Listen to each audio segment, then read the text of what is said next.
All right, so welcome into the hot shop, you guys. I was just talking with our visiting artist who's in here today. So every now and then we'll have visiting artists come through the hot shop, and they usually stay for the entire week that the museum is open.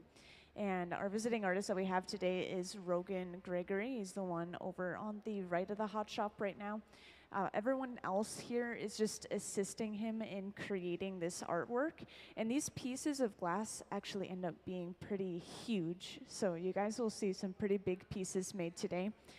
He's been here for 2 days already, but since those pieces of glass they've been making are so large, they're still cooling down slowly inside of the annealers, which are these large boxes here on the walls.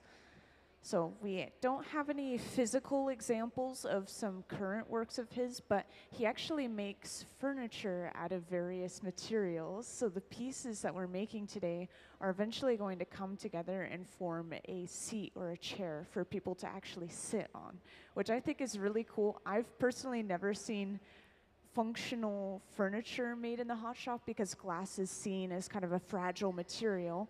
But if you make it correctly, it can be used in that way. And we do have a sketch of that exact piece that we're making kind of over here on the right side of the hot shop. It's not really visible right now, but we'll see it come together throughout the day. It's basically just multiple pieces of blown glass that are going to be sort of abstract shapes, and they'll be placed together on a later date using an adhesive material of some kind. They were considering glue, they were considering what's the material? Silicone, sort of. So it's kind of cushioned. But yeah, Rogan is interested in abstract forms, geology, ecological systems, evolutionary biology, and impact of humans on natural environment. So you'll see with a lot of his work that it almost looks like a landscape that's been carved by air, carved by water. Those were some images I saw. Eventually I'll be able to show off some images of his previous work. He does work with more materials than glass. He works with wood, bronze, stone. And yeah, he's just inspired by the way the elements and time shape the world around us. And we're just getting started. This is a pretty long process when we first start the project because we need to get the color on the glass, and then we need to build up all of the layers of clear glass over top to just build up some mass for the piece, and that's what we're doing right now.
Yeah, so welcome into the hot shop to those who just joined us.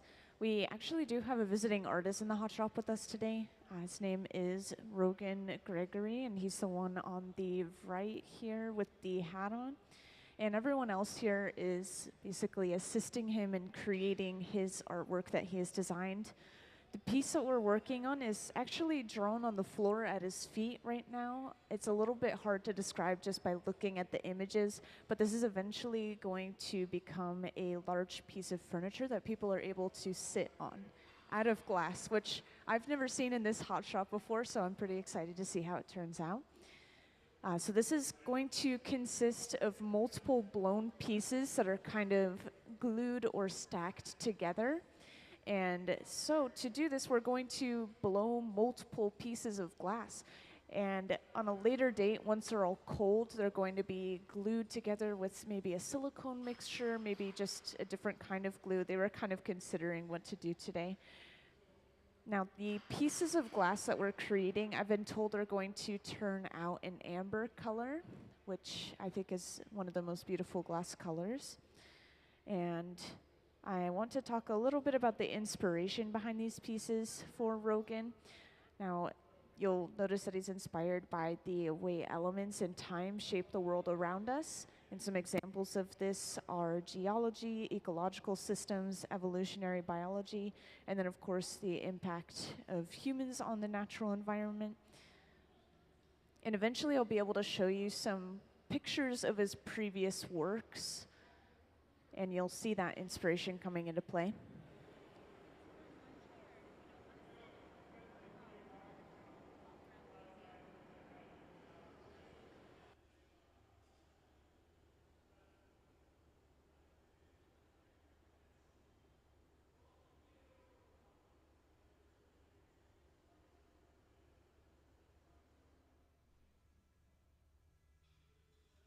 Yeah, so once again, this is just the very first piece we're working on today. In general, this already has the amber color on the glass. It's kind of underneath the layers of clear. You can almost see a layer of separation. And we are simply going to start blowing it out at this point and shaping it into one of those segments that we see on the floor.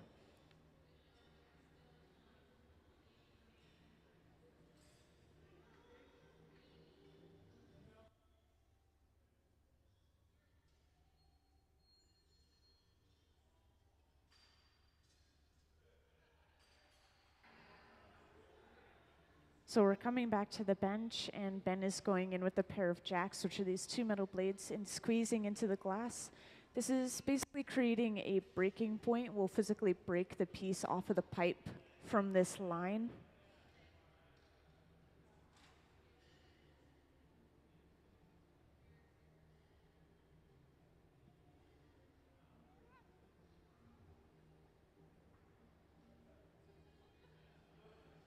And this is when we'll start to blow the piece up quite a bit. So Gabe has his mouth on the end of the pipe. This is where the blowing comes into glass blowing. Oh, and I know I mentioned this glass was amber earlier. Right now it appears orange just because of how hot it is. It's glowing like lava.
So I'm not entirely certain if this is correct, but earlier they were talking about using this wooden sort of mold that they have on that table over there. It's almost this V shape behind our visiting artist himself.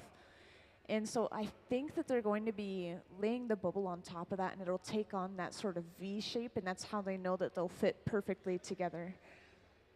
Now, I could be wrong, but I think that that's how they're going to be using it.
So while we're blowing this piece out, you'll notice that Ben's been continuously using this pad. This is actually just folded up newspaper soaked with water. And we'll frequently use these to kind of guide which way we want the bubble to blow out. And the only reason we're using these wooden paddles at the moment is to protect the artist's hands and arms from the heat that's radiating off of the glass. So we're not touching it to the glass. We do use them to flatten the glass sometimes, but yeah, if you're a few inches away from this piece, you can really, really feel that heat coming off of it.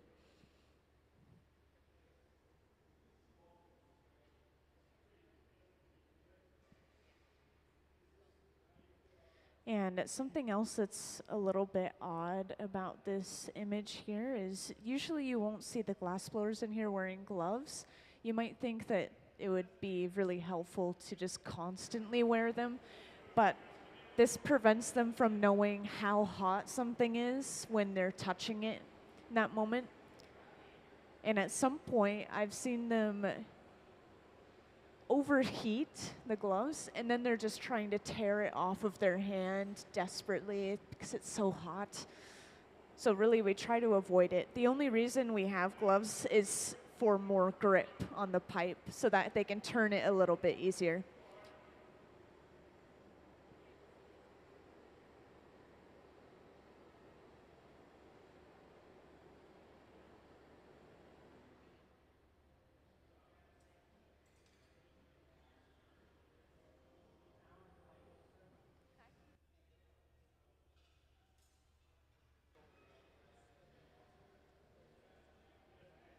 Yeah, and for everyone who just joined in, I think I want to give an overview once again, just talk about who we have in here and what's going on in general. So today we do have a visiting artist. His name is Rogan Gregory. He's the one up in the front with this ruler. And everyone else here is basically assisting him in creating this artwork. So everyone is coming together to create a really large piece. This is sketched out at Rogan's feet right now. He drew this out of chalk. And this might not seem like a whole lot going on, but this is actually going to be a piece of furniture, interestingly enough. So it's going to be a place where someone can sit down, and they're hoping to make it completely functional. And to do that, they're going to be blowing multiple bubbles of glass, and then on a later date, once they're cold, they'll be gluing them together using either a silicone glue or some other type of glue that's kind of cushioning. And as for the bubbles of glass themselves, these are all going to be blown out of an amber colored glass. And just to give you guys an example, this is how the color starts out in the hot shop. It's called color bar. We have a few examples down on this front table right here. We usually just take a section of it, melt it down, and then spread it over top of a smaller clear bubble. And then that creates a layer of color across the entire piece, but really it's just this kind of paper thin layer of color, mostly clear glass.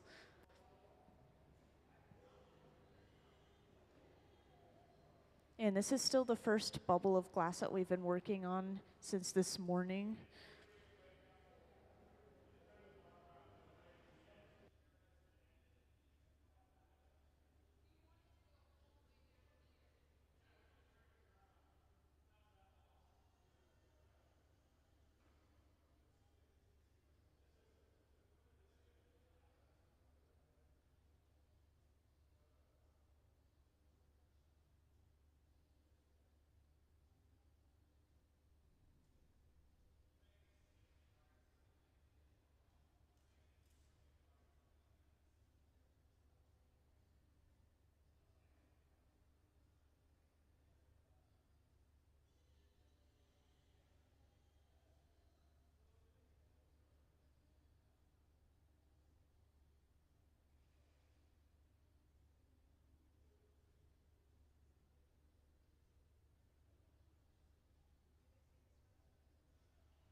And if you guys are curious, this is, once again, this is just one of 3 sections, I believe. I think that there will be 3 sections this entire piece overall.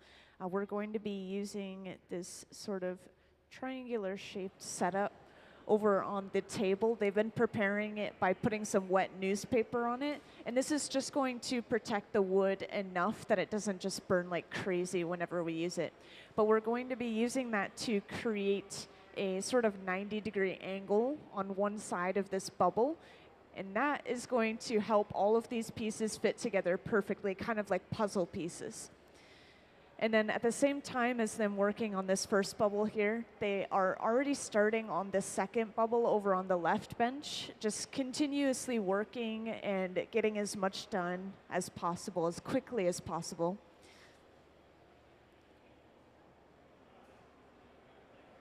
And at the center bench, we have stopped using the furnace to heat up the entire bubble. Instead, we're just heating up one side using this large fluffy flame. Now this torch runs around the same temperature as the furnaces themselves, between 21 and 2300 degrees Fahrenheit. But this torch will just heat up a section at a time, and this is going to allow us to just work on that one part of the bubble instead of working on the entire thing overall.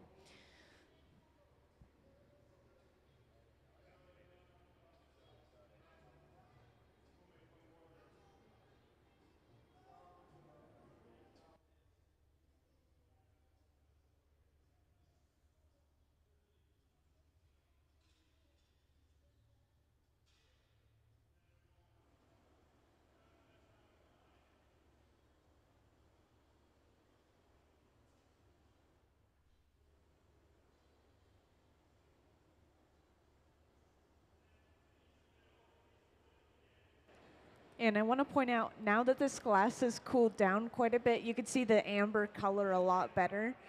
And the only reason it was orange in the first place was the glass was so hot that it was radiating light, kind of like lava. So kind of compare it to lava in that way.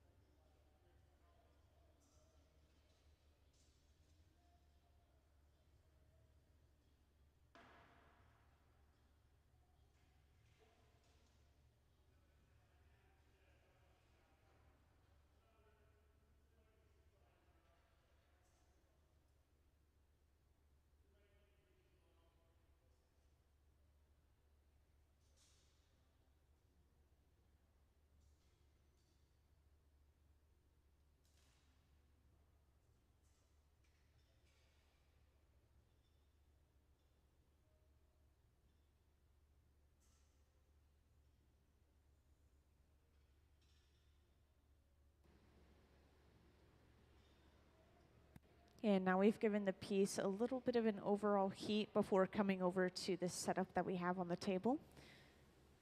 And it looks like we are applying a little bit of pressure to the very end of the bubble that's kind of sticking out of the mold. So we're flattening 3 sides at the same time. At the same time, we're also blowing some compressed air, just hoping to get some of that smoke away from the artist's faces.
And since we have a little bit of time right now, could I have Rogan's work up on the screen, please?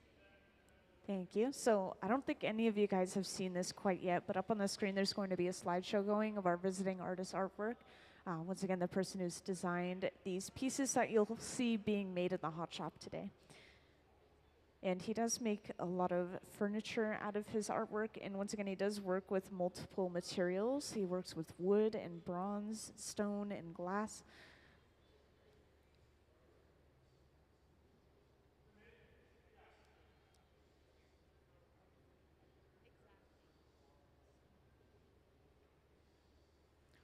And he's inspired by the way elements and time shape the world around us. So a lot of these pieces, they're supposed to be related to geology, ecological systems, evolutionary biology, and of course, impact of humans on the natural environment.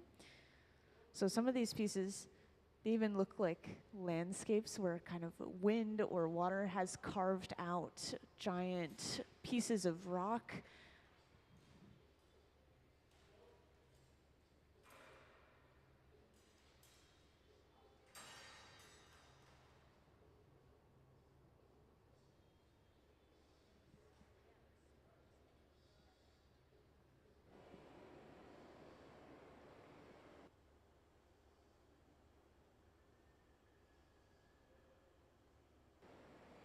And here's some examples of the light fixtures that Rogan works on as well. So he just likes to create a lot of functional art, things that are actually used in kind of day-to-day life.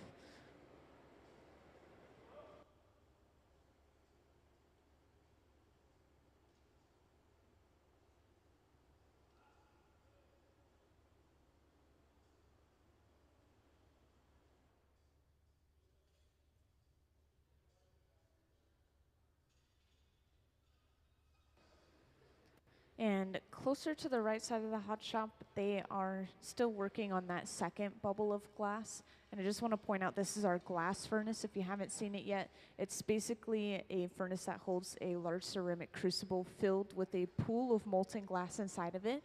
And it's really the texture of honey. So all we have to do is we stick our pipe into the glass or whatever we have on the end of the pipe and then turn, and it's going to gather clear glass over top of it. So that's how we started out the piece that we have here at the center bench. It's that same process that they're doing over there on the left.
And at this point, you can tell that we're getting ready to break this piece off and put it away. So we have somebody who's gotten suited up in this big shiny suit and these Kevlar gloves. This is going to allow them to physically pick this piece of glass up off the end of the pipe to be put away.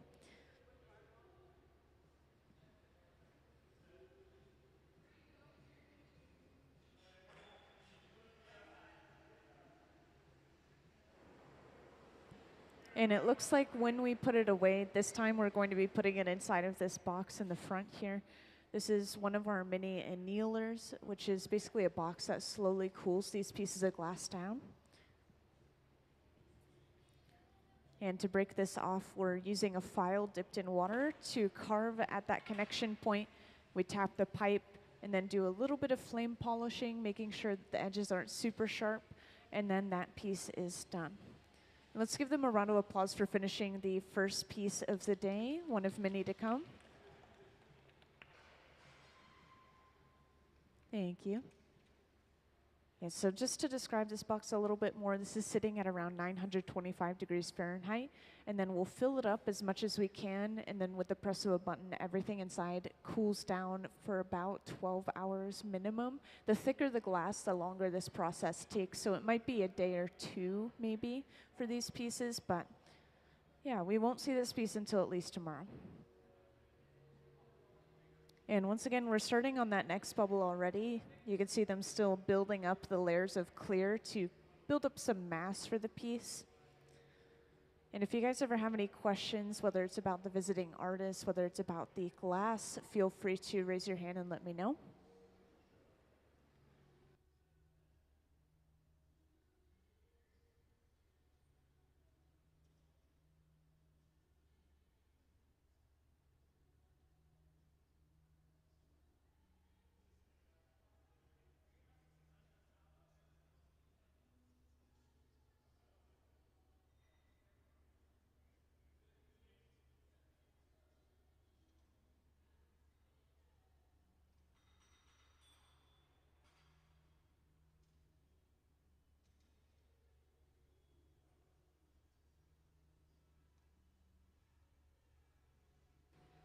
And just to point this out, this is pretty cool. It looks like they've just opened the annealer on the right side of the hot shop, and they're checking out what they made on a previous day.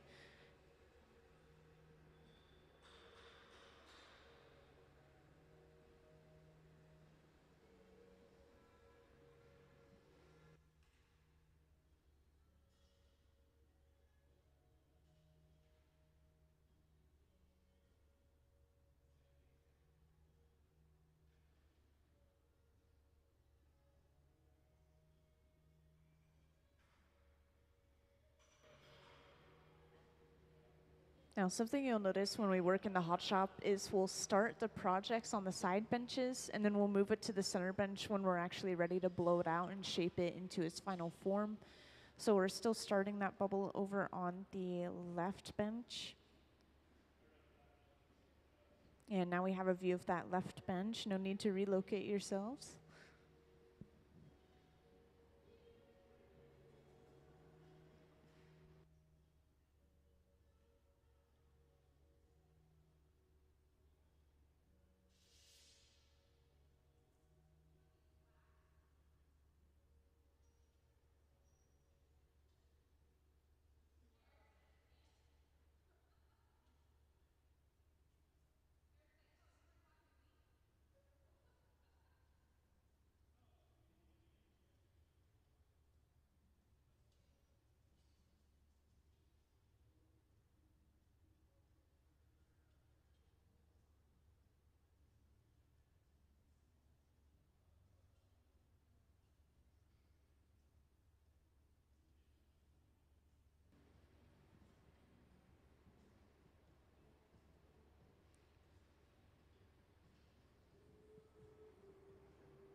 And I see a few new people have joined here and there, so I just want to reintroduce what we have going on in general today. So today we have a visiting artist in here with us, and his name is Rogan Gregory. He's the one on the far right side of the hot shop looking inside of this large black box called the annealer, and he's the one with the cap on. And everyone else that is in the hot shop today, they are supporting Rogan in making this artwork come to life. The piece that we're working on right now is actually this sketch that we have on the floor in chalk right here at the center bench. It might be a little bit hard to see, but the pieces that we're making in the hot shop are going to look pretty different from that sketch anyways. So these are just kind of different profiles of the piece that we're making right now. But what we're making is basically going to be a piece of furniture. It's something that's supposed to be functional. People are supposed to be able to sit on it. And this is going to consist of 3 blown glass bubbles made out of amber glass specifically. So these pieces will turn out amber. And we're just getting started on the second bubble over on that left bench. Yeah, we just finished one of them for those who joined in just recently. We just finished one and we put it inside of this large box in the front on the right side of the hot shop to slowly cool down.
And while we have a little bit of time, could I have Rogan's artwork up on the screen, please?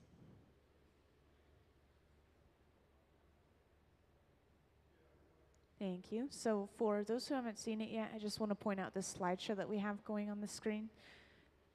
A couple of these are sketches from the last couple of days, some examples of things they've worked on. Some of these are final product photos, so some previous works and projects that our visiting artist has worked on.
Yeah, and as you're watching this slideshow, I just wanted to reiterate that our visiting artist is inspired by the way elements and time shape the world around us. So you're seeing a lot of photos that might remind you of geology or even some natural forms such as evolutionary biology or ecological systems.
Yeah, so we just gathered one more layer of clear from our furnace, our glass furnace, and we actually let some of that glass drip off into a bucket.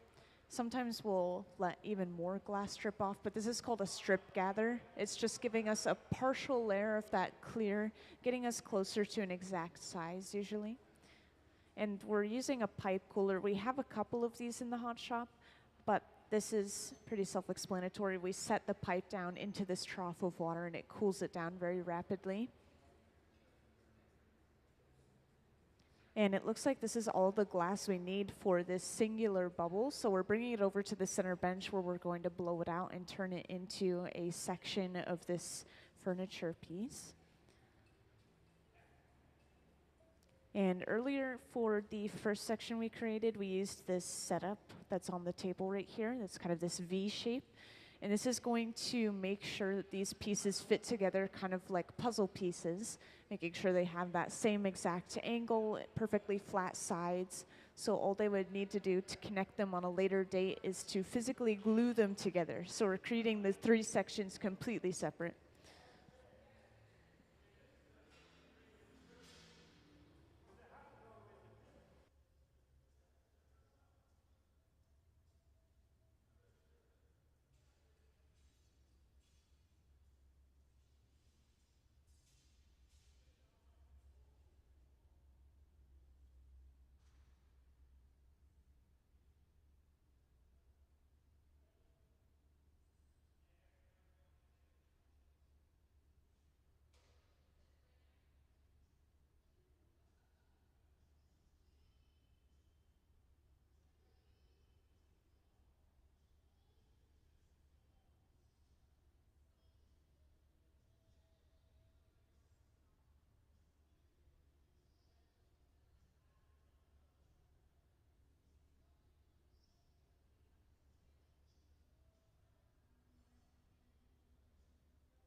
So now we've actually started to blow this out. Gabe is blowing into the end of the pipe, and Ben is using this pad on the glass. This is actually just folded up newspaper soaked in water. And he's basically guiding which way he wants the bubble to blow out and just shaping the glass overall.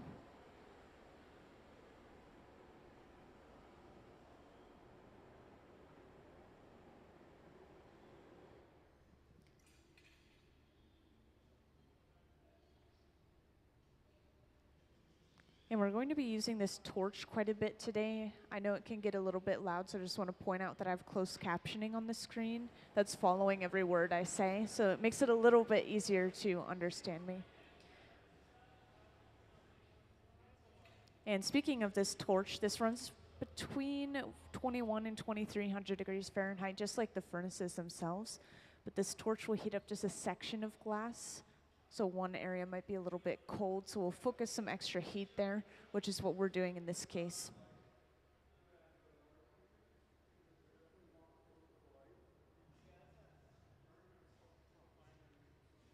And this next step here is really important. Ben is going in with a pair of jacks, these two metal blades, and squeezing down onto the glass, creating basically a breaking point. So later on, once we've created the final shape for this piece, we'll break it off from that line that has just been created.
And for anyone that was here earlier, you'll remember that we used this setup on the table.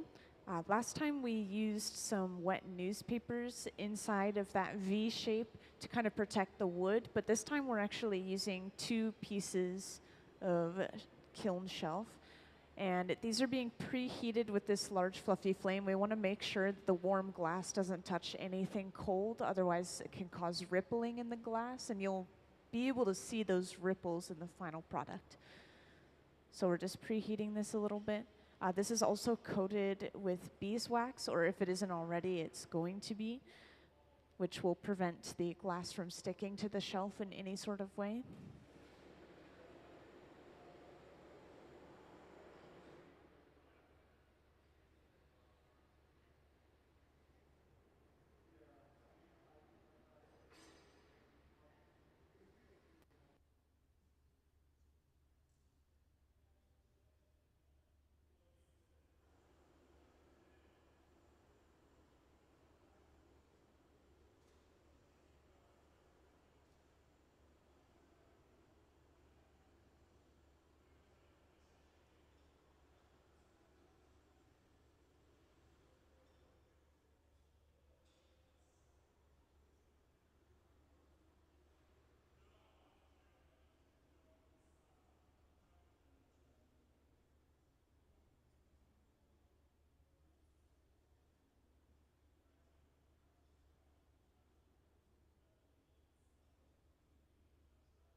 And somebody already recognized this earlier, but we're using gravity as a tool continuously here as well. You can see every time we hang the glass down towards the floor, it's getting stretched out. Gravity's just pulling it down and creating a longer, narrower shape, which we do want a little bit of a longer shape for this bubble.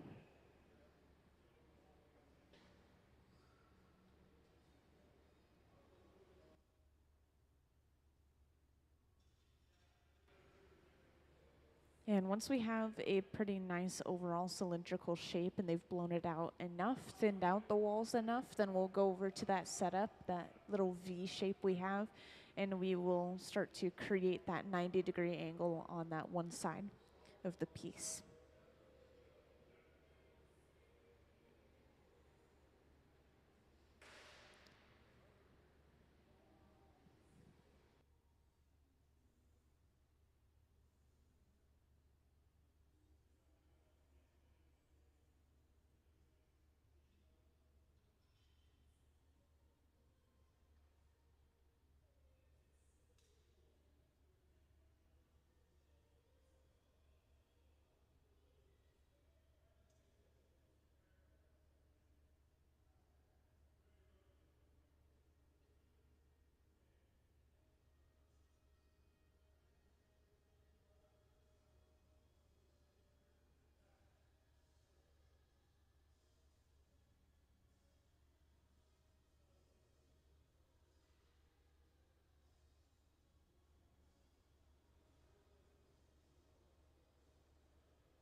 So this part of the piece, we've already created that overall cylinder shape as I was describing earlier.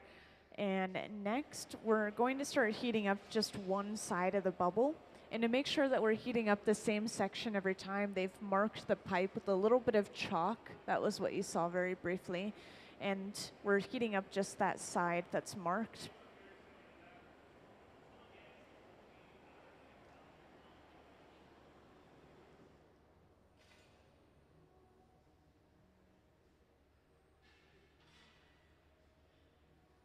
And of course, every now and then we have to go back into the furnace and heat up the entire piece overall.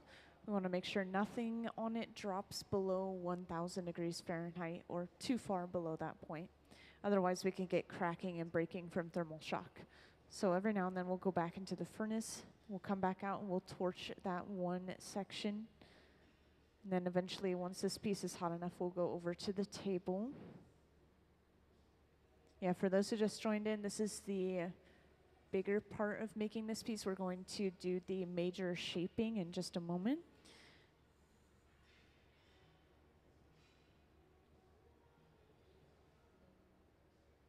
Yep, so we've just come over to the table. And once again, inside of this wooden V, we have two pieces of kiln shelf. This is protecting the wood from the glass a little bit. And these are coated with beeswax.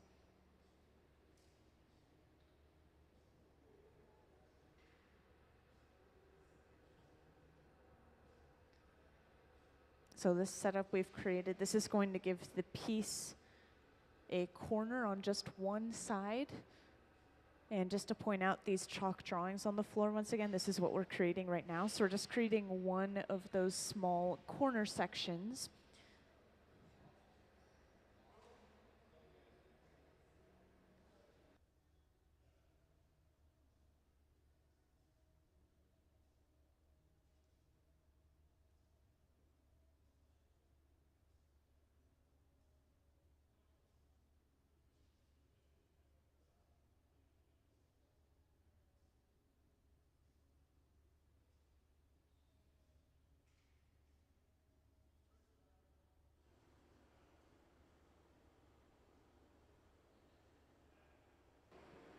And it looks like they're really happy with that shape.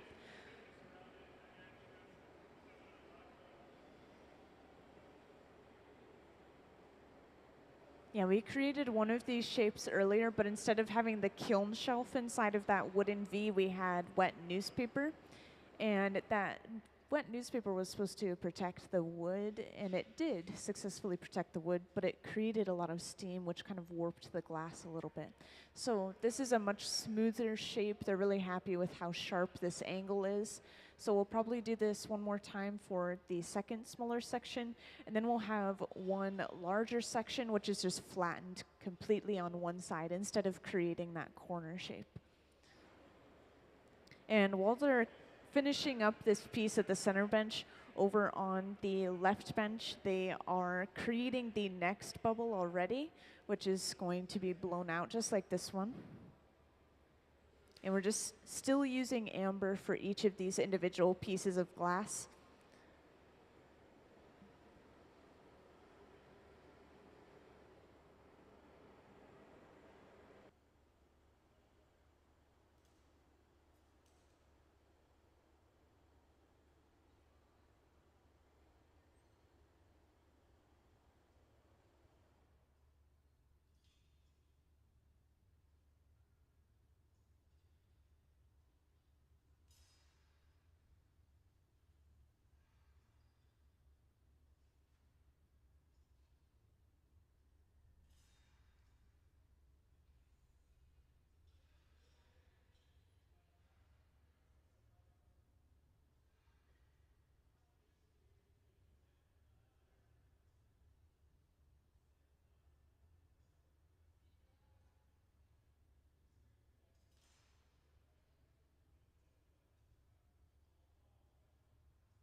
So we're just letting this piece of glass cool down overall. We want to make sure when we put it away that it's not so hot that it's going to change shape when we set it down, or that it's going to stick to anything surrounding it. Both really important. And you can see somebody's getting suited up over on the right side of the hot shop, getting ready to pick up this piece of glass to put it away. And if you guys want any good final shots of this piece, this is going inside of this large box right here in the front. So this is where you'd want to take those pictures or watch them put it away.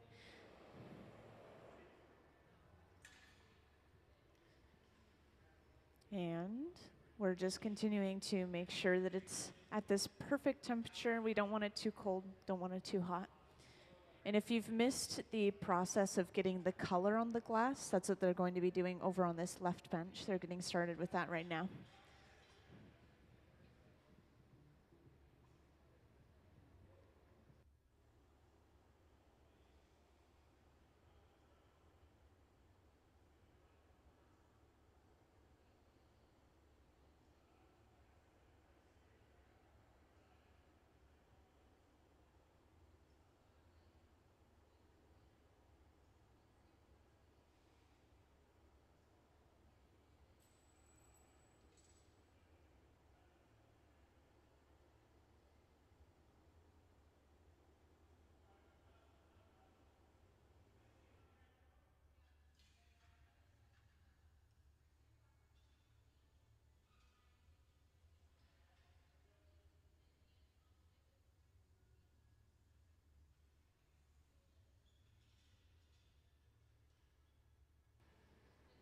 And to break a piece of glass off of the pipe, we have to cause some thermal shock in that connection. This time, because this glass is so thick, we're using a file that's dipped in water to both kind of cut at that connection and apply water. And that piece is done. So let's give them a round of applause for the second piece of the day that's just been finished. Thank you. And so once again, this box in the front, this is called an annealer, and it sits at around 925 degrees Fahrenheit. And once it's filled up at the end of the day, we just press a button and it slowly cools down everything inside of it all at once. So we won't see that piece of glass again until tomorrow. And now I'm going to start focusing over on that left bench, where once again we're getting ready to apply some color to a single bubble of clear glass. So this is where all of our projects begin. And of course, if you guys have any questions, whether it's for or about the visiting artists, or questions about the glass in general, feel free to raise your hand and let me know.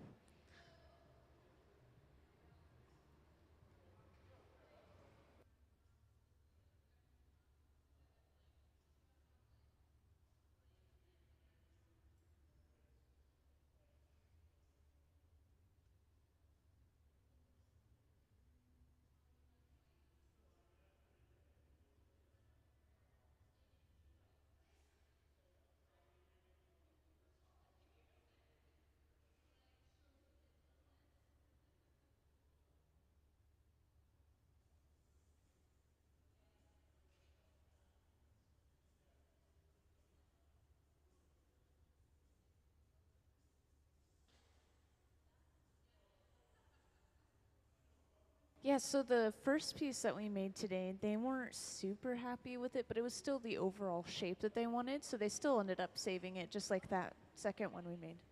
Maybe. I think it's more so like if they run out of time or if another piece breaks, then they have a sort of backup. It's not perfect, but they want to save it just in case. And we'll do that pretty frequently. We always try to salvage or use pieces in some sort of way, even if they have an error or have been messed up in some sort of way. And on top of that, whenever we don't really know exactly the process, but we know what we want as an end result, we'll practice and clear glass, and that glass can be completely reused by just throwing it back in the furnace.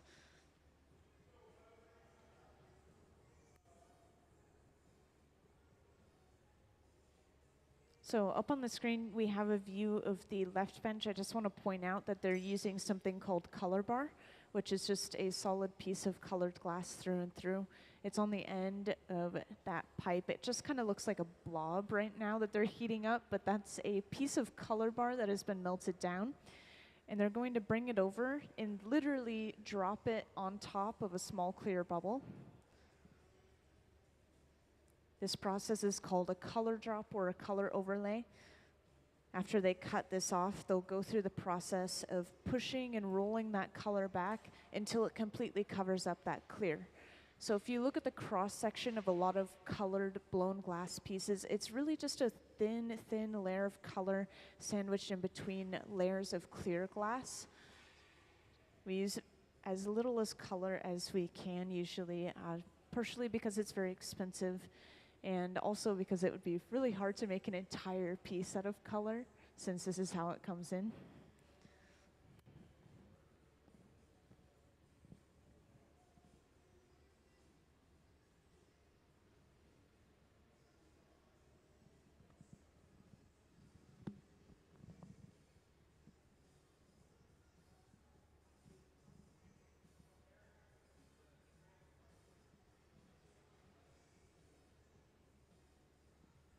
And to push this color back, we're rolling it back and forth across the marver, this little metal table.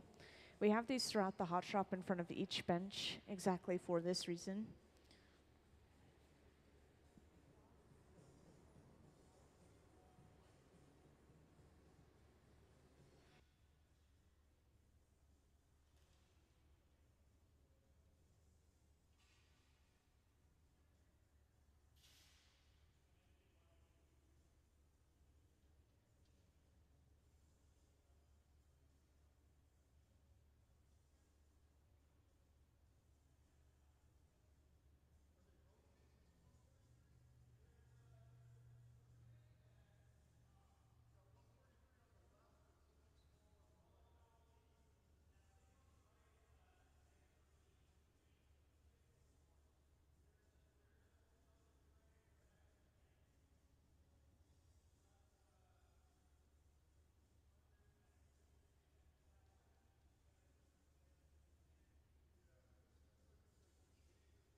So now that they have a layer of this amber color across the surface of this glass, they're going to let this cool down a little bit and then start gathering layers of clear over top of it over and over again just to build up some mass for the piece.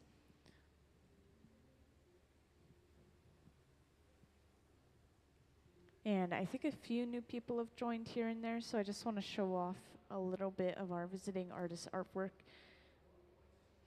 which will come in the form of a slideshow up on the screen. And could I have Rogan's work? Thank you. So Rogan's work is on the screen. Our visiting artist is Rogan Gregory. And he's inspired by the way elements and time shape the world around us. So a lot of his work will be related to geology, ecological systems, evolutionary biology, and impact of humans on the natural environment. And he does work with a variety of materials. Today he's working with glass, but on other days he might be working with wood, bronze, and stone. And he likes to make a lot of functional art. So today we're actually making a piece of furniture that's meant to be sat on, like a chair, which is really cool. I don't think we've ever made a functional piece of furniture in the hot shop since I've been in here. I haven't seen that made before, but he also makes things such as light fixtures, which you'll see in the slideshow as well. So he just likes to make functional artwork on top of it just being really interesting and cool. And we do have this piece that we're currently working on, sketched on the floor right here in chalk. It's a little bit hard to explain how it's supposed to be, but we're basically creating 3 individual sections blown out of amber colored glass, and these will be attached together on a later date once they're all cold, using something like silicone or glue.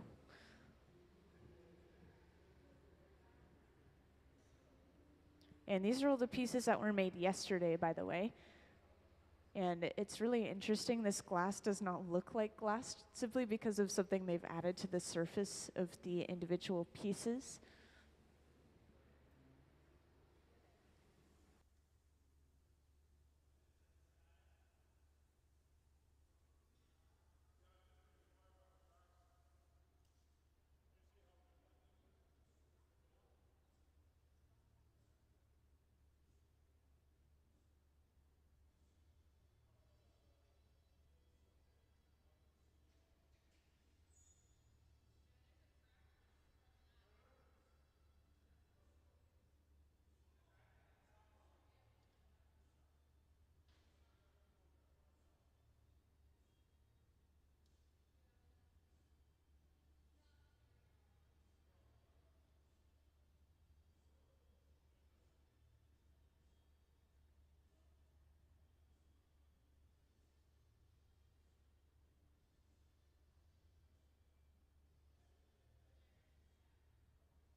Oh, it's continuous.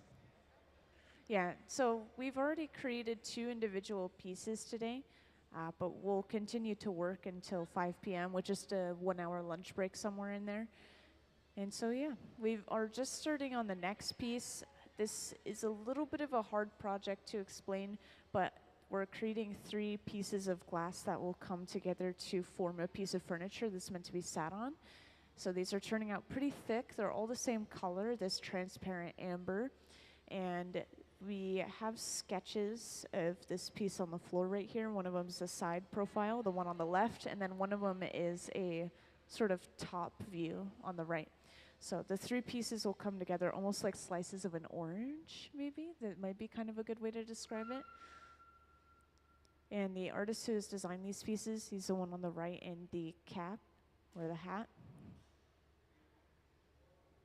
Yeah, they were just checking out some pieces that were made yesterday, and it seems like they discovered one of them has a crack, so I was all distracted listening to what they were saying.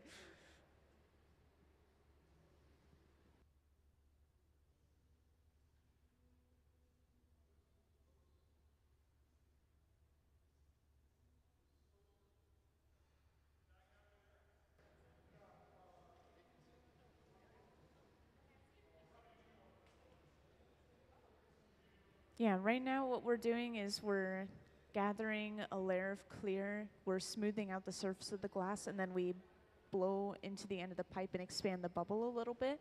And we're doing that over and over again until the piece of glass is pretty large, maybe about this big or so.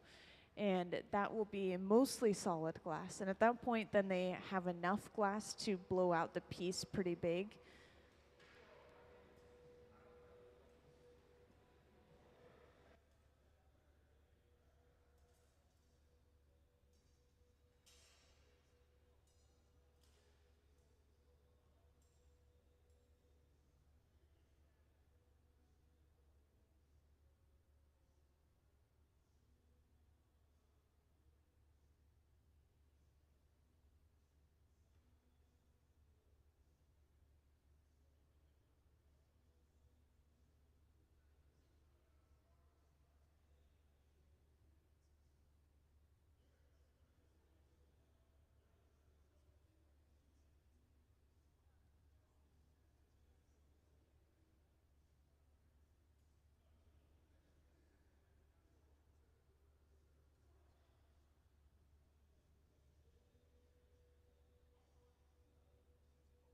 Yeah, that's a good question. So all of the furnaces run between 21 and 2300 degrees Fahrenheit.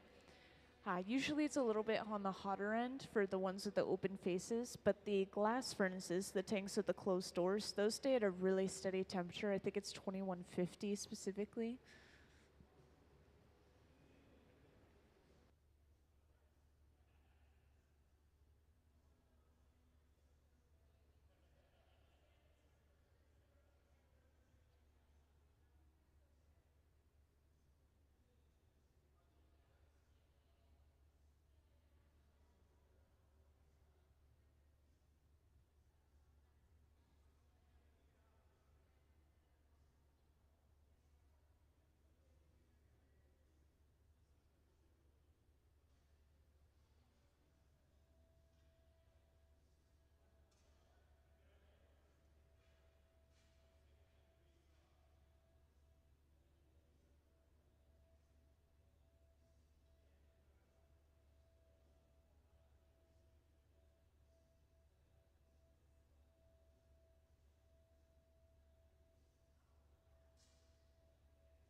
Yeah, so each time we gather a layer of clear, we're going in with this wooden spoon-shaped tool called the block. We're smoothing out the surface, and this is done twice usually.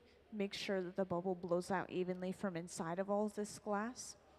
And it's kind of hard to describe why or how this exactly works, but it's kind of cooling down the surface of the glass, which is making it less malleable. So when we blow the glass out, surface is evenly cooled and it's kind of forced to blow out more evenly.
Yeah, I can't remember where you guys left off, but we've created one section that they weren't super happy with. The surface was a little bit warped. It was the first one we made.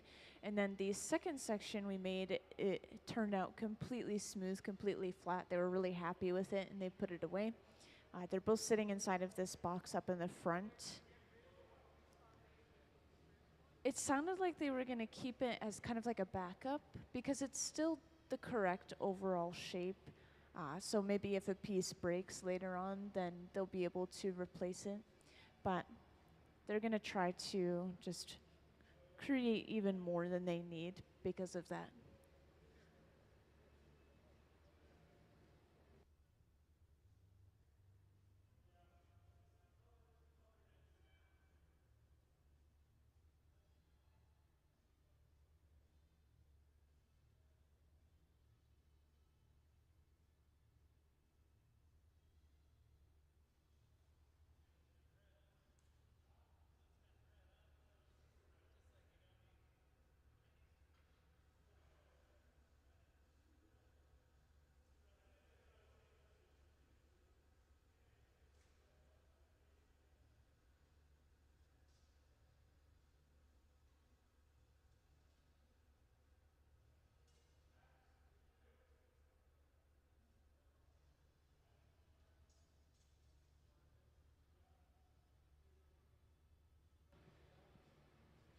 So the fact that they've sat down at the center bench and they're starting to work with it there is telling me that they probably have all the glass that they need for this project.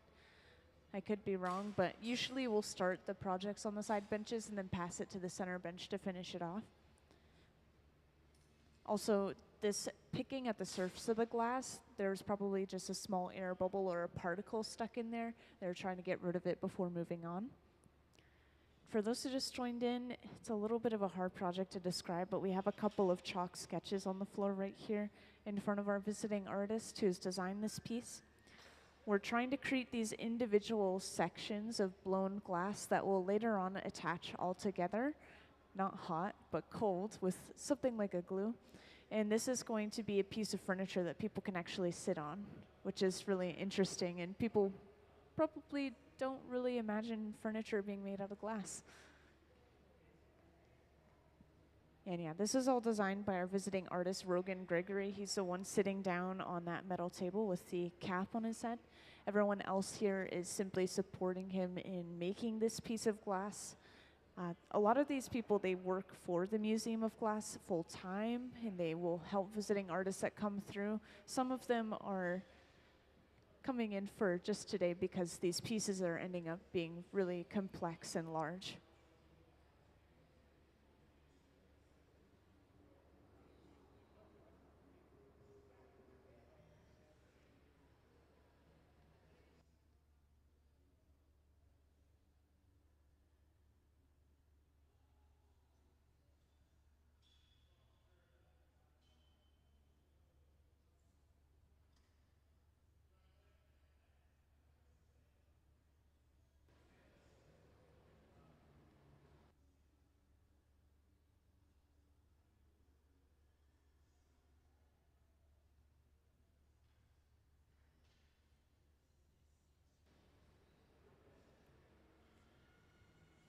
And this is where we start blowing the piece out. So Gabe is blowing into the end of the pipe. That air is passing through and expanding the glass like a balloon.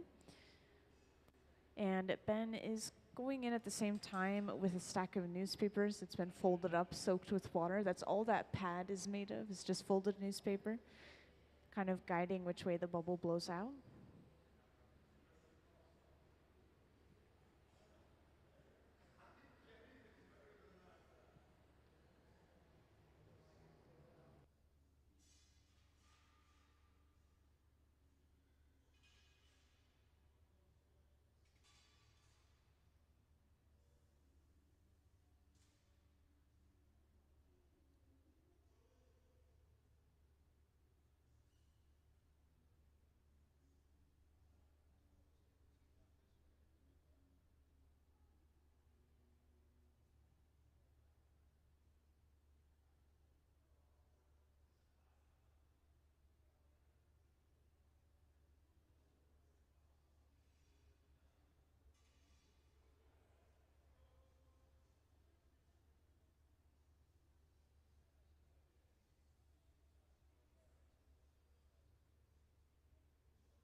Yeah, so for anyone that was in here for the previous pieces, you'll notice this bubble is a lot smaller than the last ones.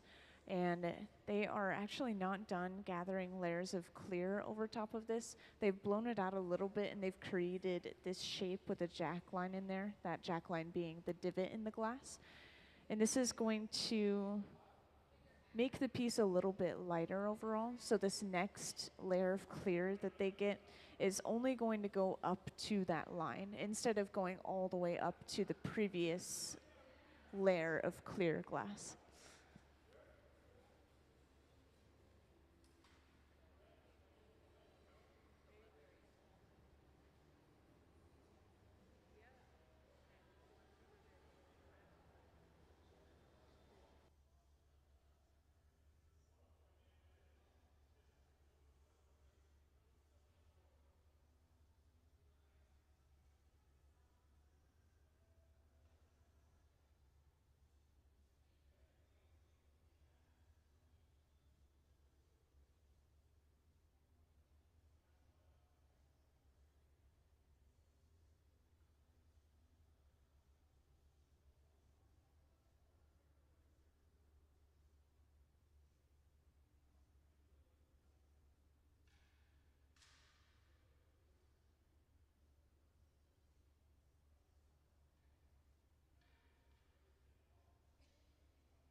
So this section that we're creating right now, unlike the last ones, is going to be completely flattened on one side. So it's going to be this larger section of this overall piece. So instead of having that wooden V set up on the metal table there, we just have a single large piece of kiln shelf laid out instead.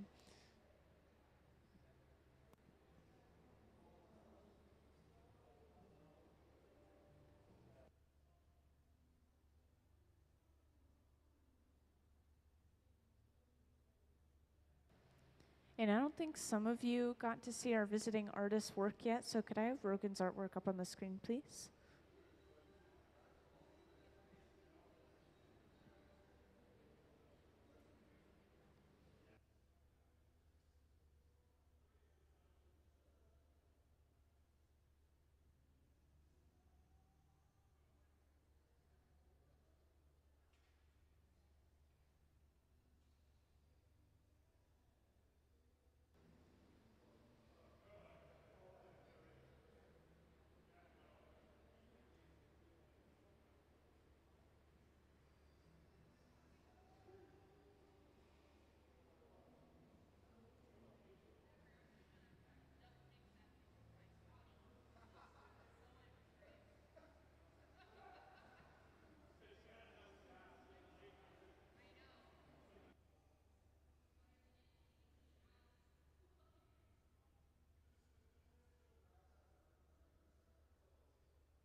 Yeah, the furnaces are between 21 and 2300 degrees Fahrenheit. But this glass furnace that we are just about to use, this sits at a more specific temperature, I think like 2150. Might be slightly different. The texture of this molten glass is kind of like honey. It's the softest it'll be when we work with it in general. We don't work with it any softer than that. It would be uncontrollable.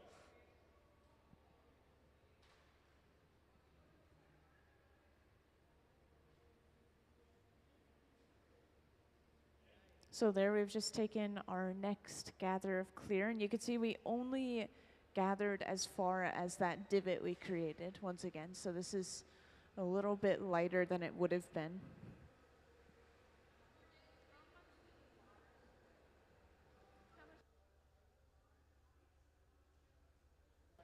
Honestly, the pipes themselves are not super heavy. These ones especially, they might only be like 10 pounds. These are hollow stainless steel pipes. And we do have bigger ones that we sometimes use depending on how big the piece of glass is.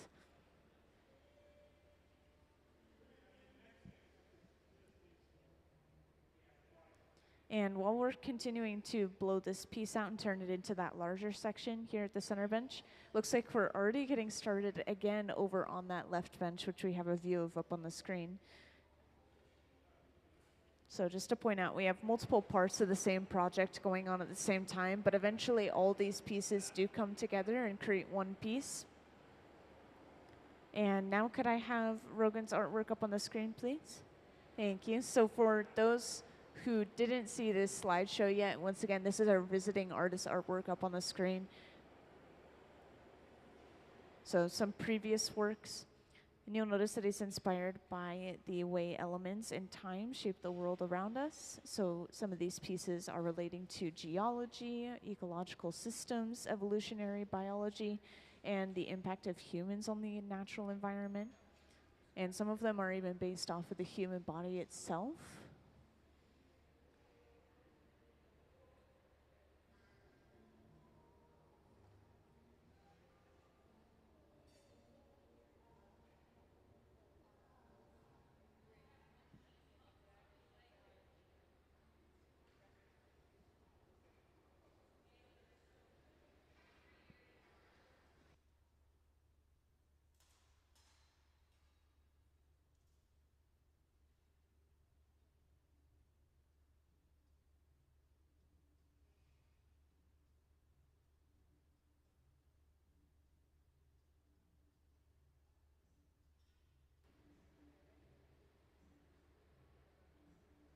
Yeah, a lot of these pieces are functional in some sort of way. So you've been seeing on the screen different light fixtures, different pieces of furniture, which once again, we're creating a piece of furniture right now in the hot shop.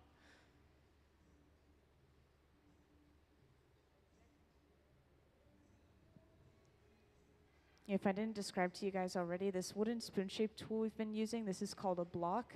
We're basically smoothing and evening out the surface of the glass, making sure that the bubble blows out evenly inside of all of this glass, which, yes, we do already have air inside of this piece. You just can't see it underneath that layer of color.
Also, just to point out, while Ben is shaping this piece of glass, you'll notice that we're kind of hovering around with wooden paddles. These aren't being used to touch or shape the glass in this moment. We're just protecting his arms and hands from the heat that's radiating off of the piece. And there is a lot of heat coming off of this piece of glass, especially the bigger it gets, or the more glass there is, I should say. And this torch we've been using, it runs around the same temperature as the furnaces themselves, so between 21 and 2300 degrees Fahrenheit.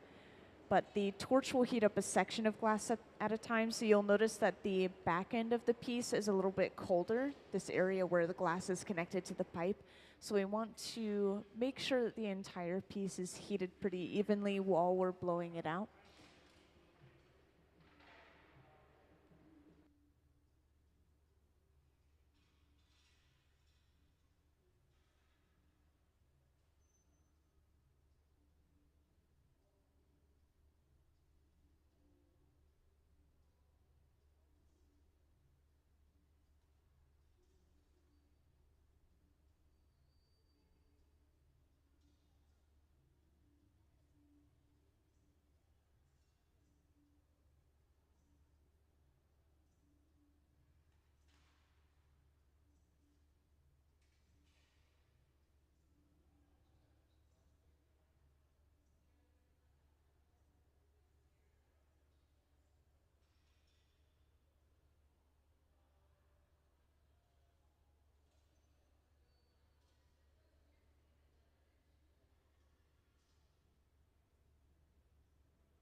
Yeah, so I'm sure a lot of you guys have noticed, but we use gravity as a tool pretty frequently. So when we hang it down towards the floor like this, we're letting the glass stretch out, get a little bit longer and narrower. We'll do this frequently for things like cylinders, vases, cups, anything that needs that taller shape.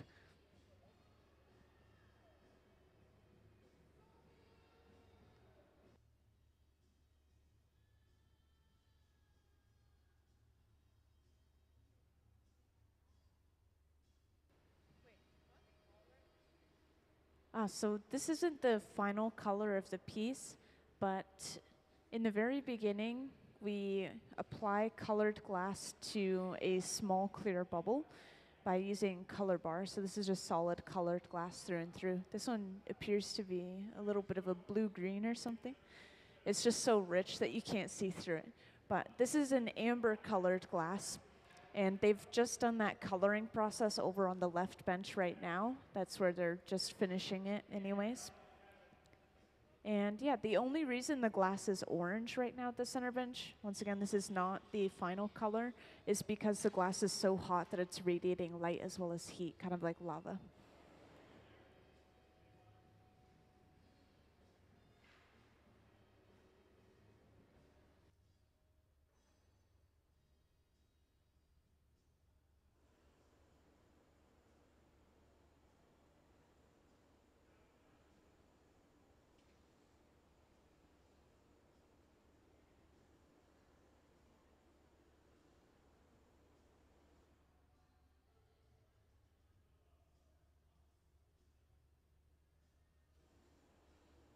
And pretty soon here, we're going to be shaping this bubble, flattening one side of it. So we're preheating this piece of kiln shelf over on this metal table.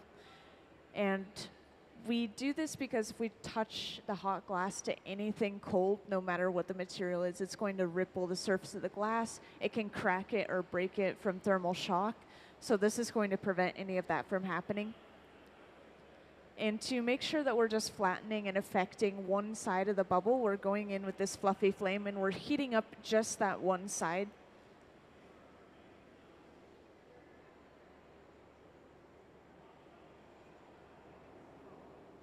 And once again, this is the largest piece out of the three that are going to come together for this one larger piece.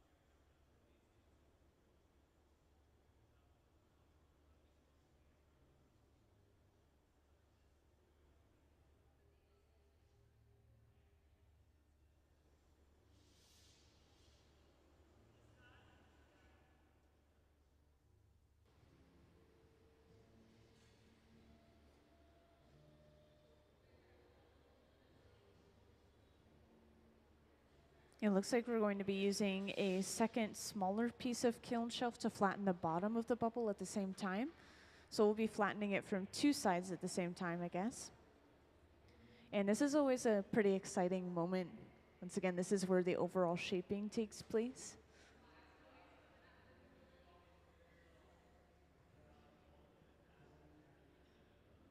So Ben carries over that bubble and places that one side on that kiln shelf, also pushing into that second kiln shelf, flattening the bottom. And kind of behind the scenes, we have someone who blows into the end of the pipe and also keeps their hand or finger over the end of the pipe, because as we apply pressure to the glass bubble, air can actually escape through the end of the pipe. So the pipe works like a straw, it can go both ways.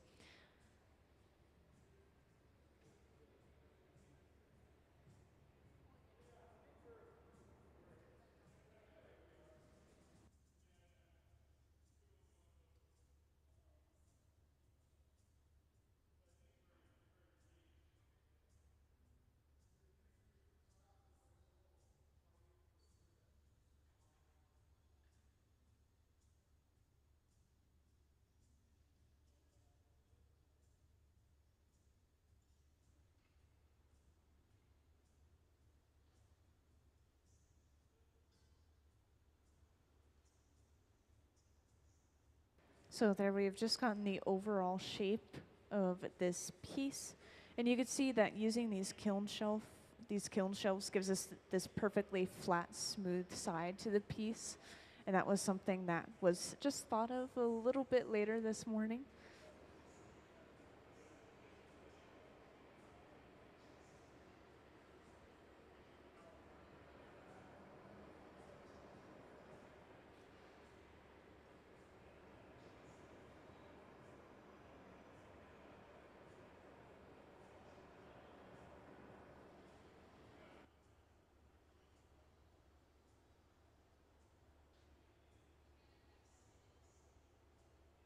Oh, I can think of a good way to describe this shape now, all of a sudden.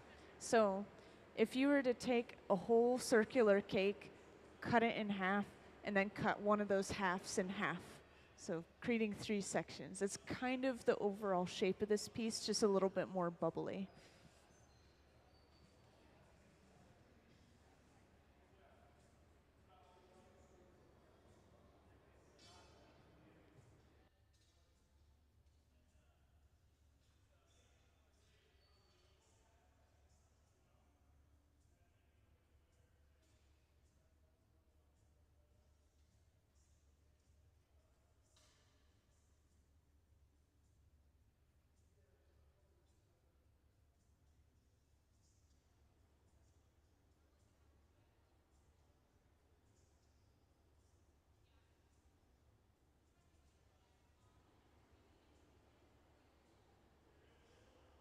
And just to point out real quick, as this glass is cooling down more and more, you can see the true color a lot better. So this is pretty close to what the final piece overall is going to look like right here. It's supposed to be this amber color. It's this transparent amber throughout the entire piece overall.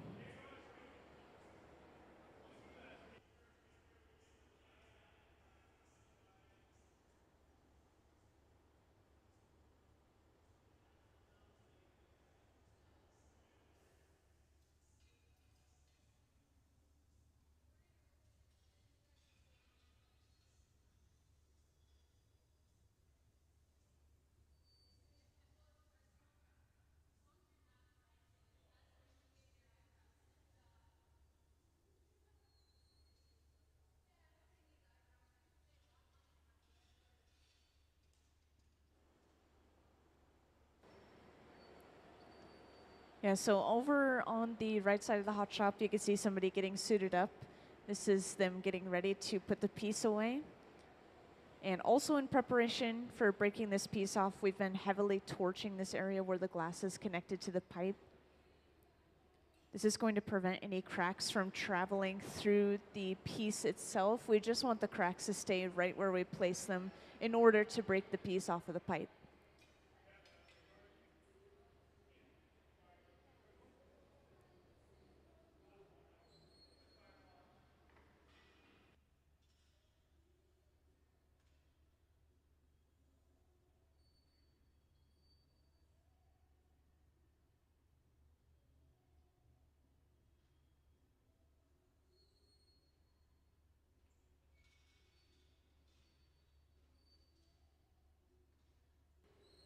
So we're going in with a file that's been dipped in water.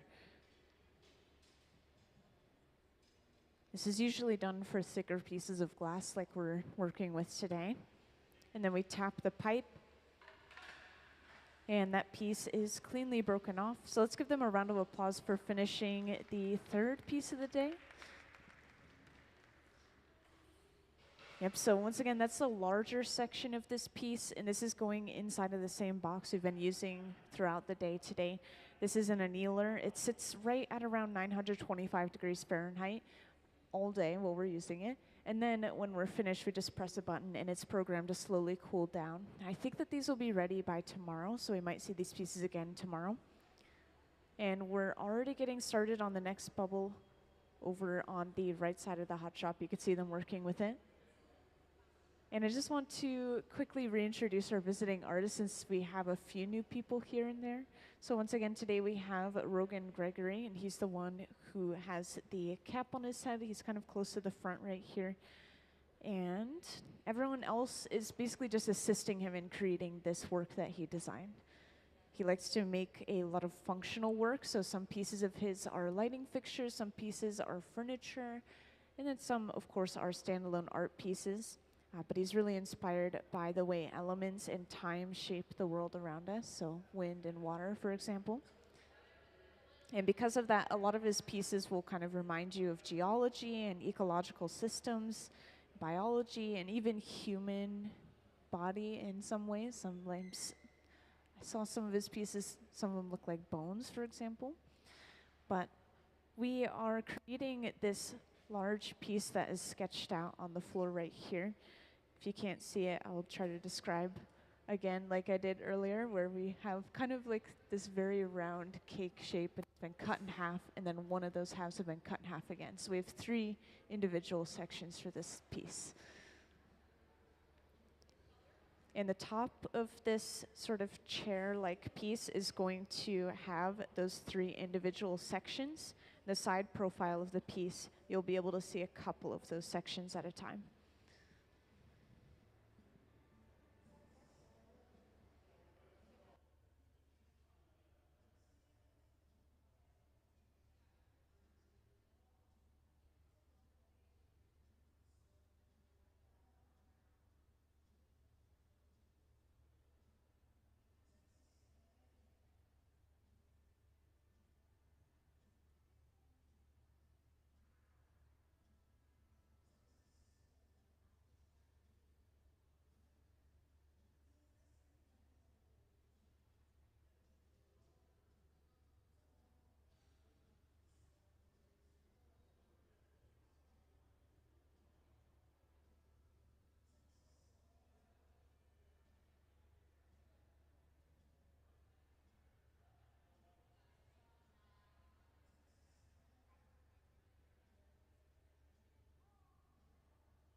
Yeah, so they're just starting on this next blown section.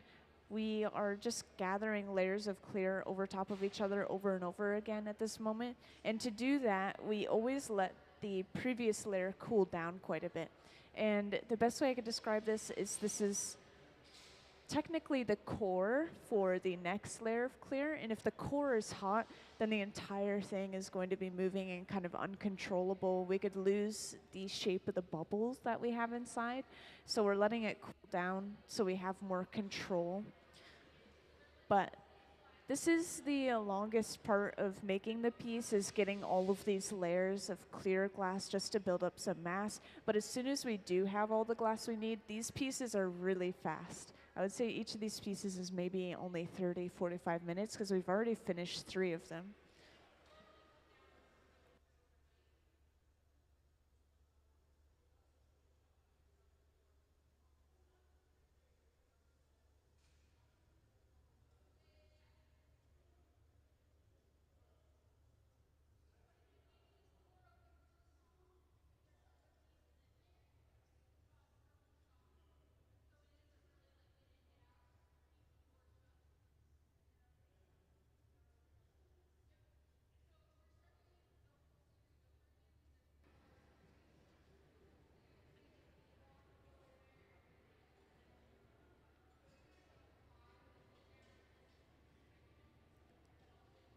So we've just sat down at the center bench. Once again, we're using the block, this wooden spoon-shaped tool, to smooth out the surface of the piece.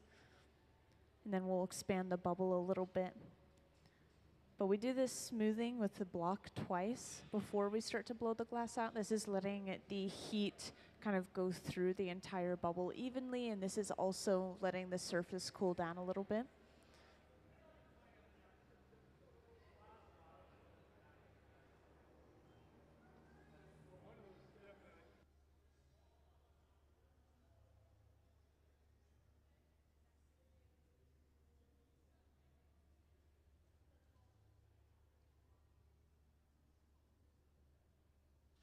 So all of our wooden tools are usually made out of fruit woods, such as cherry wood. And I think they said it's because it retains water a little bit better or something like that, so it burns slower. So it's not exactly a super hard wood, but it does retain water really well, which is more important.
Yeah, this type of glass that we're working with in the hot shop, all of it is a soda lime glass, so it's got a little bit of a lower melting point. It's a little bit softer to work with versus other types of glass such as Pyrex, which is made out of borosilicate glass, scientific glass that they use for beakers and Pyrex and pipes. So we do have multiple kinds of glass, even kinds of glass that we would work with in the hot shop. I know there's more kinds that we do work with, but this is the stuff that we blow glass with in the hot shop.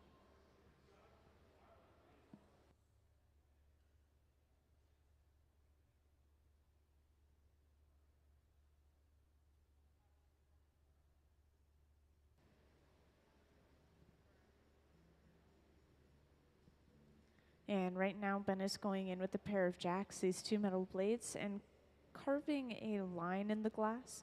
This is where we break the piece off later on. This is where we break the piece off later on. It's called the jack line. So we'll probably blow this out a little bit more.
So I'm not sure how many of you guys were around for the last piece, especially earlier on in the process, but last time we blew out a bubble like this and we let it cool down and then we gathered another layer of clear over top of it. And this is mostly just to make the piece a little bit lighter overall.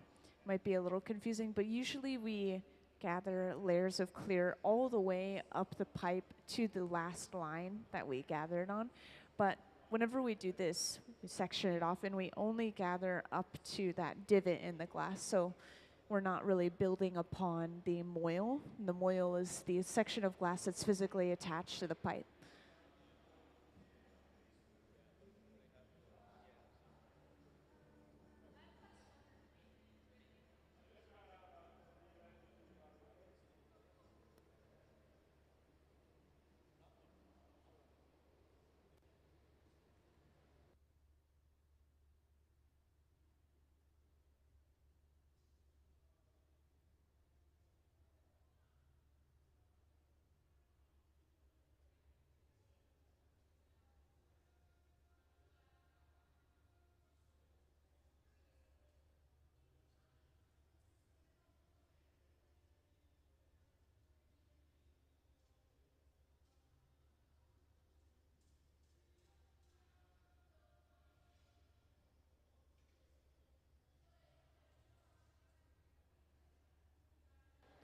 Also, every now and then you'll see them spray some water into the furnace.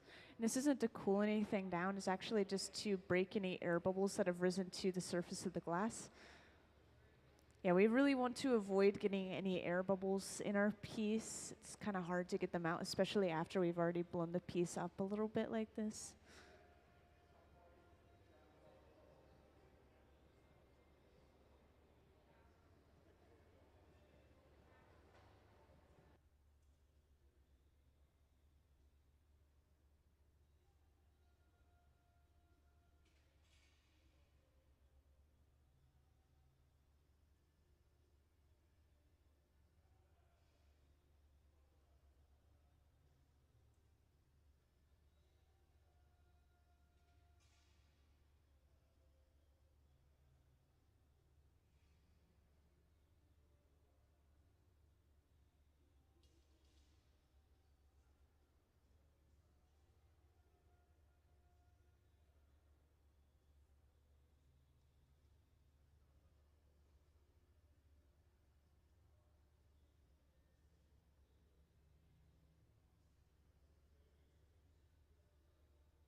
So I was just asking about the project overall that we're starting right now, because I've noticed it's a different color than that amber that we've been working with.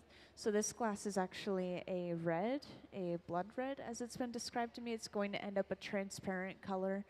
And red is really weird when you work with it in the hot shop. Even if it cools down, you'd expect it to go closer to the final color, but in the hot shop it looks gray or even a little bit brown sometimes, and you can't really see through it. But just trust me when I say that it's going to turn red. It's just something we won't be able to see until tomorrow once it's fully cool. But this is actually going to be the same design as what we were working on earlier, this chair that has these 3 different blown sections, except they've told me that it's going to be even larger than the one we were working on previously. So we'll see some larger sections being blown. And just like the last time, there'll be 3 sections, so we'll see 3 individual pieces made.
Yes, so if you haven't seen this tool already, once again, Ben is using just newspapers that have been folded up and then soaked or splashed with water. That's all this tool is right here.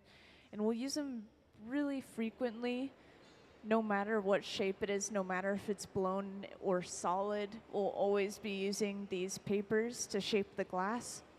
It's basically as close as you can get to using your hands to shape the glass. And you can even squeeze into the papers, and that's going to squeeze into the glass. We use it to create wastes or necks into the glass.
So it looks like we're already getting ready to use that mold that we've set up again.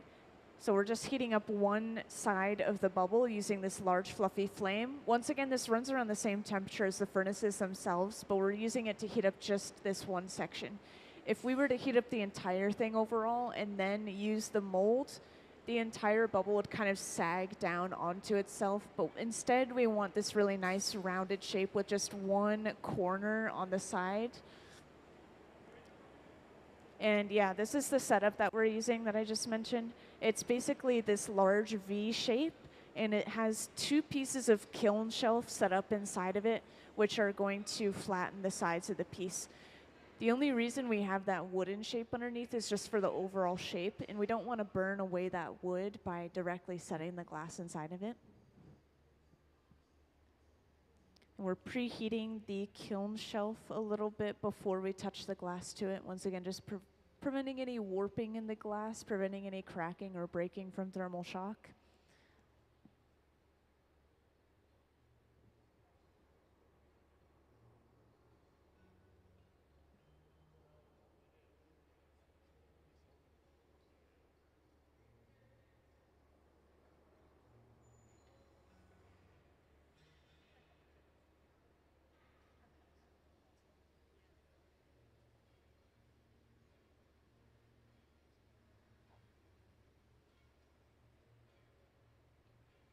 So we're pressing this bubble into the mold and also pressing it into a third piece of kiln shelf, which Kristen is holding.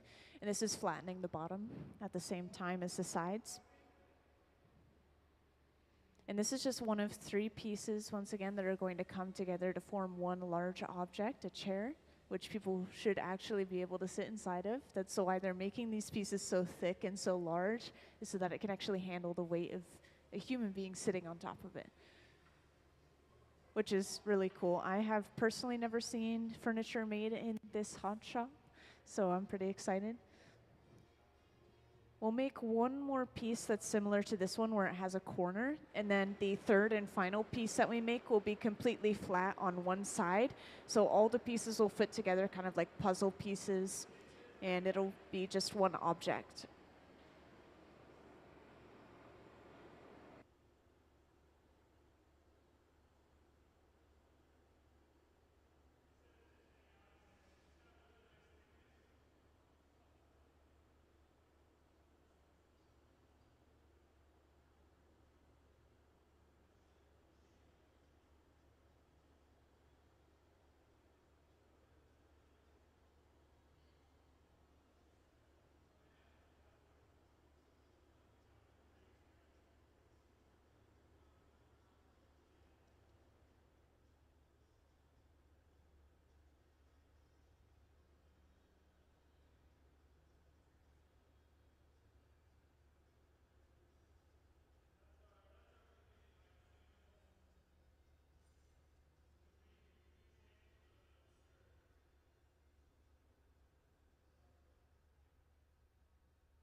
So they made sure to go in with a couple of measuring tools real quick, and they're just making sure to take that measurement so the next two pieces they make are about that same height.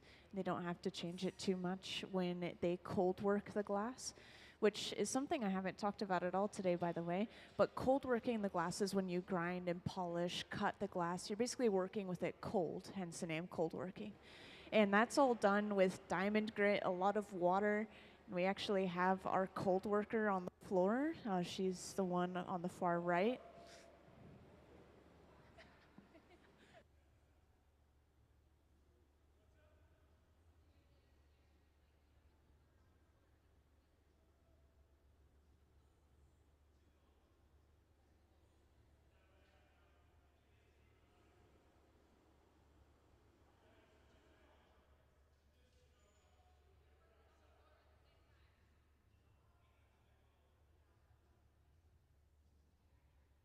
Man, my bad. We have two cold workers on the floor today.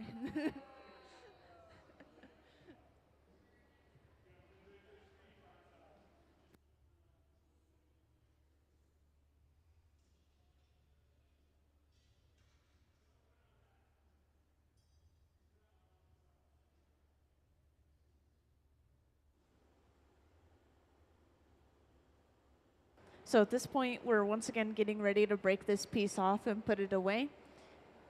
And we're just continuing to put these pieces inside of the annealers. I think that we're going to start using this large one on the wall next. I just wanted to double check.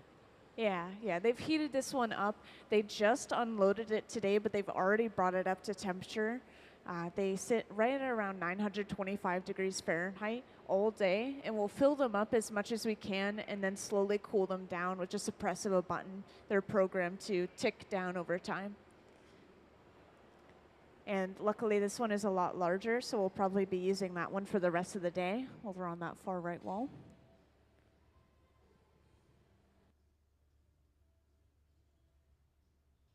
Oh, also I want to point out with this red, when we put it inside of the furnace, you can see the true color pretty well, like through the glass with that light behind it.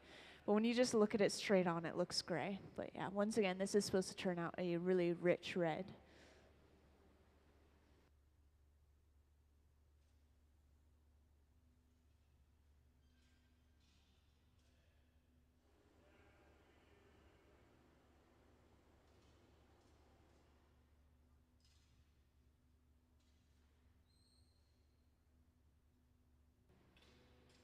So once again, we've applied a little bit of water using a file, filing and applying that water at the same time, causing small cracks.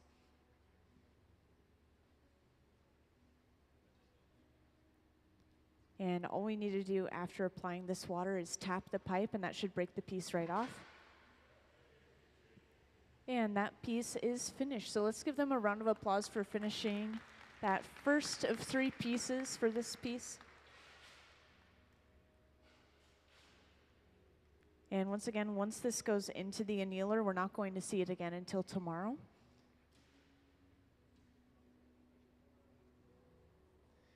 And I just want to remind everyone, if anyone has any questions, whether it's about the visiting artist and his designs, whether it's about the glass, feel free to just raise your hand and let me know.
Yeah, so I see some new faces here and there, so I just want to reintroduce what we have going on.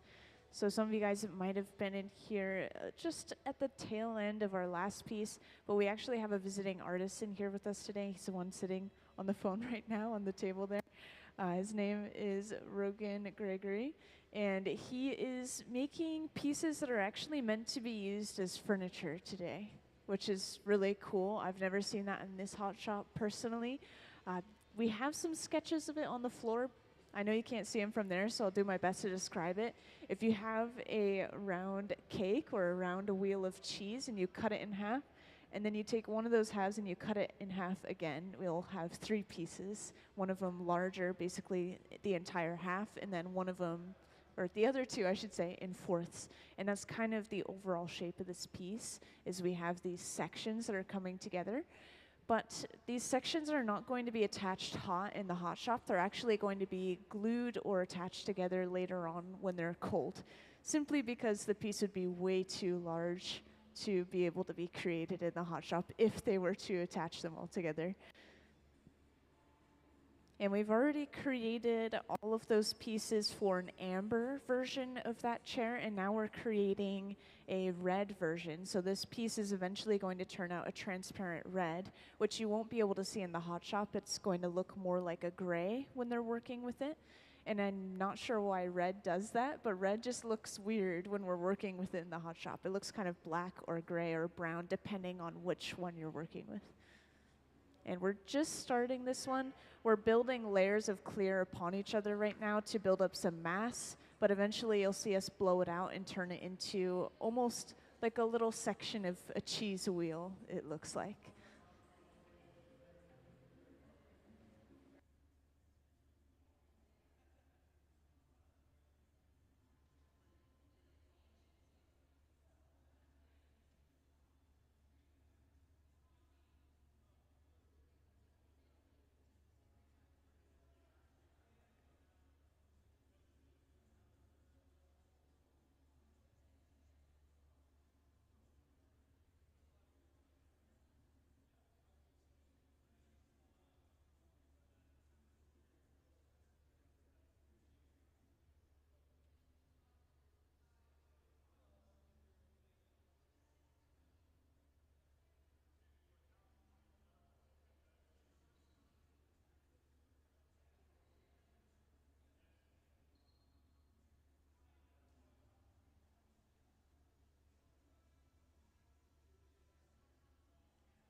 And I just want to describe once again for anyone that hasn't seen this yet, whenever Ben's working on the glass in any sort of way, somebody's standing next to him using these wooden paddles, and they're not touching the glass, they're kind of just hovering around the artist's hands and arms. It's protecting them from the heat that's radiating off of the glass itself.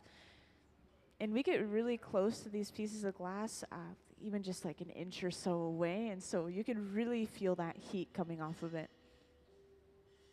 And right now, Ben is going in with a pair of jacks, these two metal blades, squeezing down into the glass, creating a divot. This is where we will break this piece off of the pipe later on, so it's a really important step in the process. And we always create this line before we even finish blowing it out and turning it into much of anything.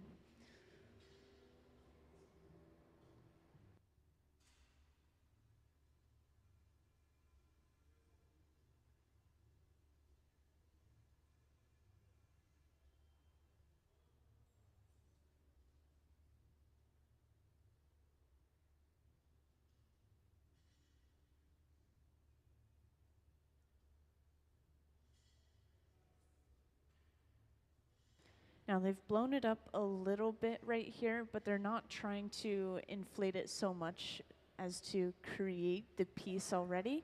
They just wanted to add a little bit more air in, and they will be gathering another layer of clear glass over top of this to build up even more mass.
It's really hard to describe, but it's actually a piece of furniture that they're making, and it's three pieces of blown glass that are coming together to create that one piece of furniture. And the best way I could describe this one has a really squat and kind of wide shape, and it looks almost like a cheese wheel that's been cut up into sections. So if you can imagine this, we have this really nice round kind of squat shape, and then we could cut it in half, and then we take one of those halves and cut that in half, so that creates the three sections, and that's exactly what we'll be seeing. I think that this section that we're making right now is one of the smaller ones that has that nice 90-degree angle.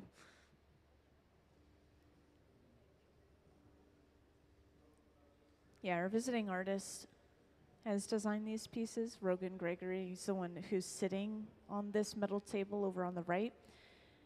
And he likes to create abstract work that's still very functional. So he creates furniture, he creates light fixtures.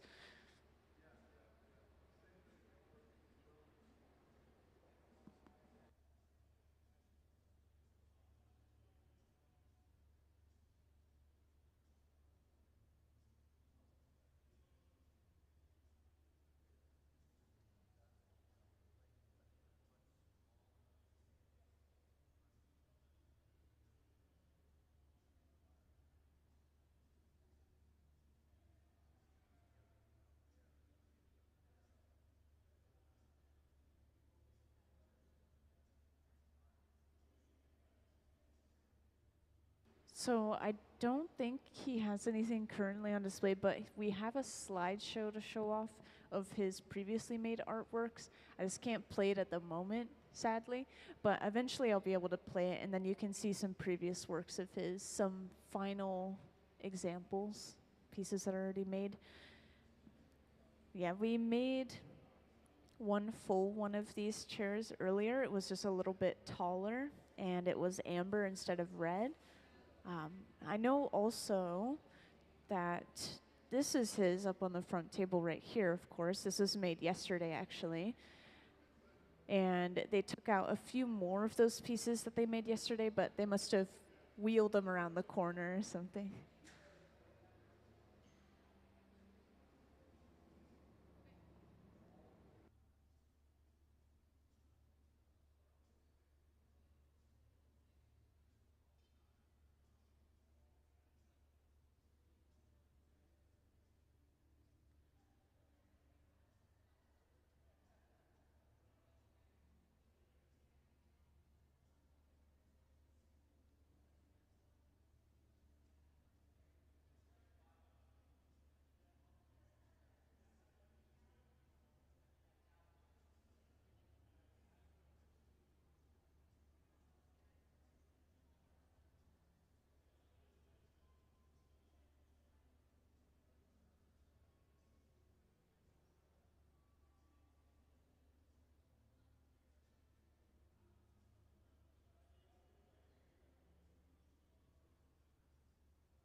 And I was just mentioning our visiting artist artwork earlier, so it looks like I can actually pull that up now. So could I have Rogan's artwork up on the screen, please? Thank you. So up on the screen, there's going to be a slideshow going. I just want to talk about our visiting artist inspiration. So Rogan is inspired by the way elements and time shape the world around us. So for example, wind or water kind of carving away at stone. And because of this, in his pieces, you'll see a lot of geology, ecological systems, evolutionary biology, and even some kind of humanoid pieces.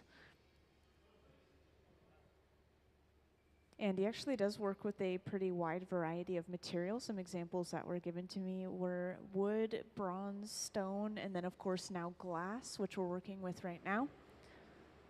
And he likes to create functional objects. So some of these pieces are light fixtures, which I saw those up on the screen already. Some of them are used as furniture like chairs, like what we're making right now, which is really exciting.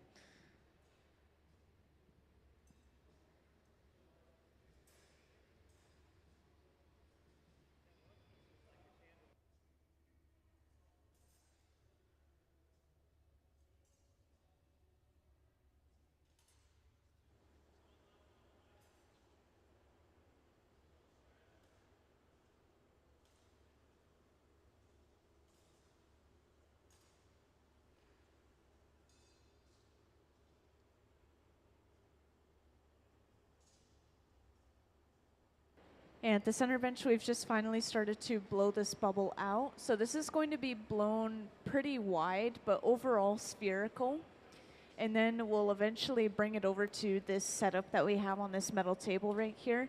And this will give it a kind of a 90-degree angle on just one side of the piece, which you could kind of think of as a section of the cheese wheel sort of shape that we have going on. And could I have a view of the center bench, please? Thank you.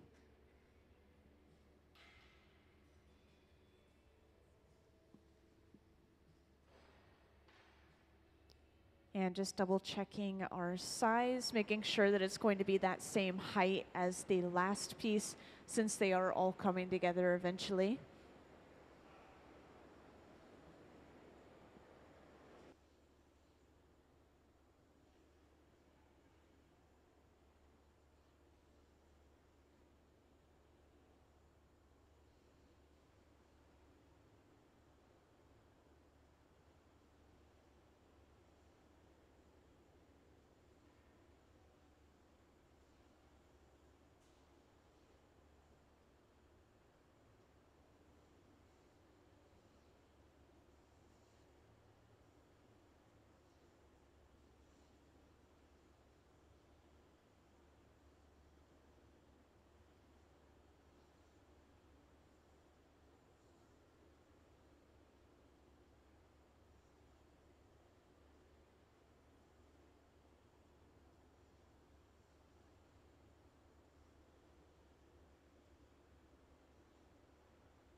And I just want to point out once again that we're heating up only one side of this piece because we want the rest of the piece to remain overall round and kind of bubbly. If we heat up the entire thing and then press it against that mold that we have set up, it's going to kind of sag onto itself and lose that round shape. So we're just heating up one section. We're also preheating the mold itself. We're making sure that the hot glass isn't going to touch anything cold.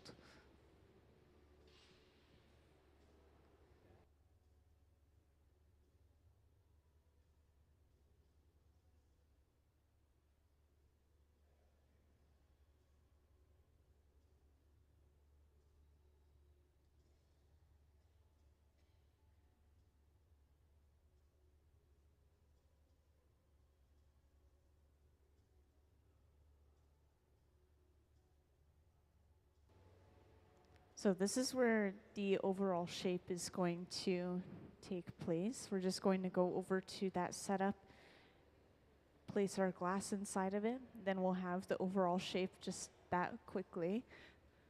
And this is why these pieces are moving pretty fast.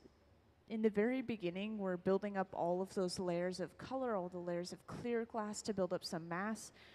But then once we have all the glass, the piece moves pretty quickly.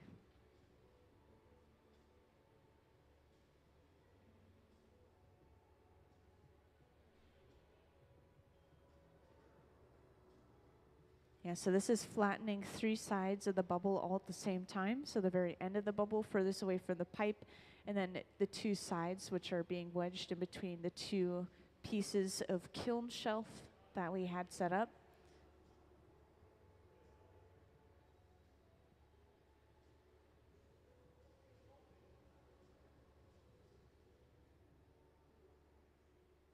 And kind of behind the scenes, we're keeping our thumb over the end of the pipe because as we apply pressure to the glass, the air can actually come back out of the pipe, so we can lose the shape. We can kind of have concave sections if we're not careful. So we're just keeping that pressure inside of the piece. And just like that, we have flattened those 3 sides. And now you can really see, as I was describing earlier, this is kind of like a wedge in a cheese wheel or maybe a little slice of cake. It's kind of the best way to describe it.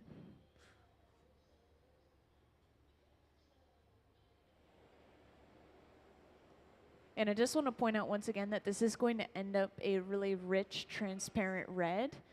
And it's really hard to see that right now, just because it's so hot in the hot shop. But as it cools down overnight, that red will come back.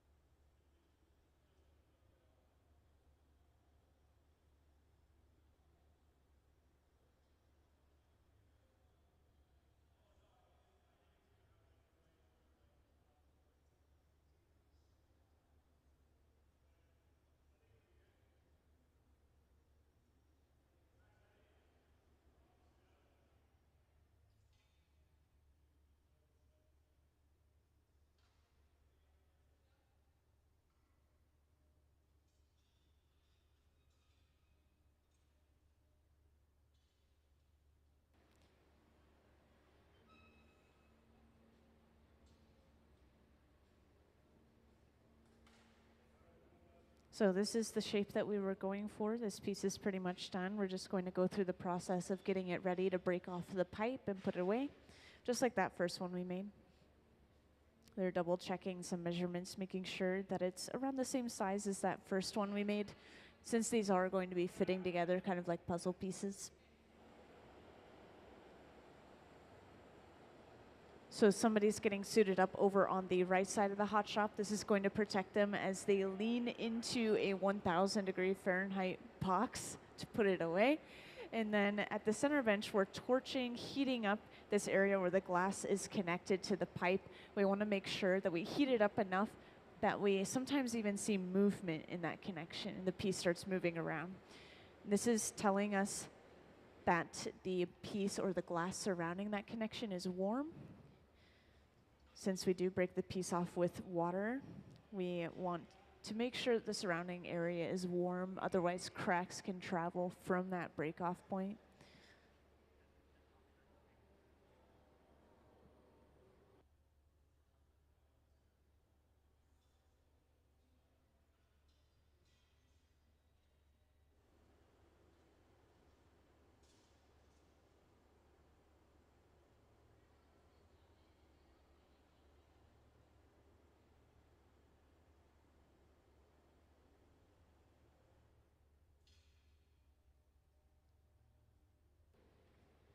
And once again, to break this off, we're going in with a file that's been dipped in water, filing at that connection point. And this is letting those cracks go into the glass a little bit deeper. This piece is a little thicker. And then we tap the pipe, and that is it. That piece is cleanly broken off the end of the pipe. And let's give them a round of applause for finishing that piece. Yeah, thank you. So this is going inside of the annealer. Once again, this large box over on our right wall, which sits at around 925 degrees Fahrenheit. With the press of a button, everything that we put inside of this throughout the day will slowly cool down. So we'll turn it off at the end of the day. We won't be able to open it again until some point tomorrow. So we won't see these pieces again until tomorrow. And that was our last piece before lunch. If anyone has final questions, please ask away. I am free to answer them. And then we'll be back in about an hour, so probably at around 2:05, 2:10. We'll have the time posted on the screen.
So, welcome to those who joined us in the hot shop.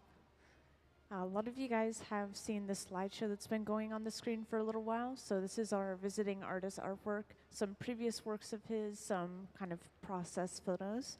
And his name is Rogan Gregory. I'll make sure to point him out on the hot shop floor. He's the one wearing the cap. Oh, there's two of them wearing caps. He's the one closest to the front. There we go.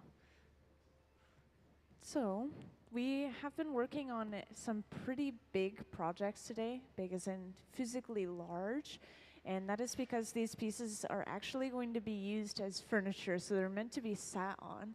So because of that, we have to make sure that the walls of the glass are thick and the shape is overall pretty strong so that people are able to actually use it as furniture. Oh, and I also want to point out before I continue that I have closed captioning on the screen. Sometimes there will be loud things happening in the hot shop, such as using these large torches, which I'll point out when we do use them. But we are actually continuing a project that we started before lunch. Some of you guys may have been there, some of you maybe not, but the best way I could describe this is a giant sort of cheese wheel shape. And then we've cut it in half, and then we'll cut one of those halves in half. And we've already created the smaller sections, so the quarters, and we're now going to create that larger half of the overall circular shape. And this is ending up a pretty wide and squat shape overall. And this glass that we're using is going to be a transparent red. Now, when we use colored glass in the hot shop, it's really hard to tell what color it is until the glass cools down.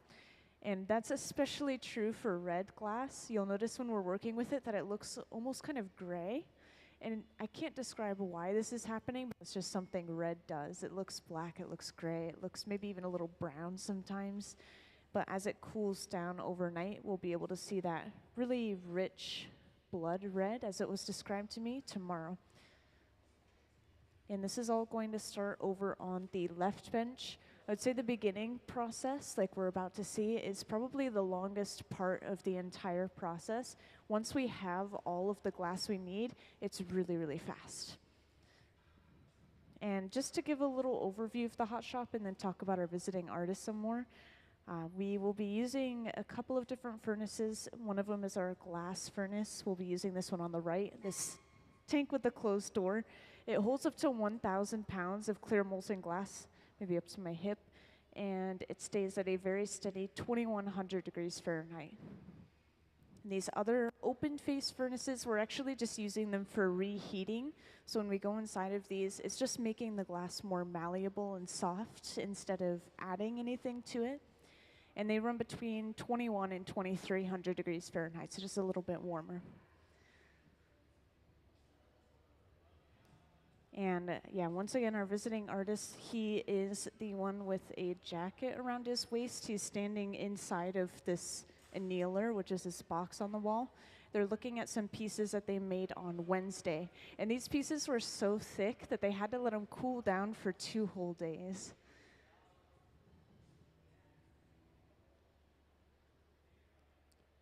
But anyways, so Rogan's inspiration for a lot of his work, he's inspired by the elements and time kind of shaping the world. So wind and water, for example, kind of eroding away at rock. And so you'll see with a lot of his forms that it looks almost geological, like a geologic formation, or maybe ecological systems. You'll notice that he even kind of makes references to the human body and evolutionary biology.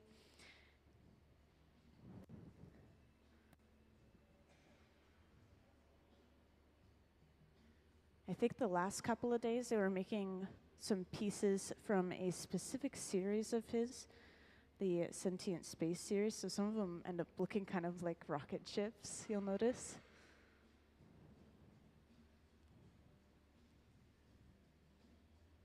And then, of course, I think a lot of you guys didn't quite see the very beginning, but this is basically what we're using to color our glass, is this right here. It's called Color Bar of color, and it's completely solid color through and through. This one is a transparent color, and we'll just take a section of it, and we'll melt it down, and then drop it onto a clear bubble of glass. And that's what you're seeing on the screen or over on that left bench right now. This whole process is called a color drop or a color overlay. If you look at the cross section of pretty much any blown piece that you find has this solid, nice color across the entire piece, you would see that it's just a thin layer of color and there's clear glass kind of sandwiched around it. We use very little color, honestly.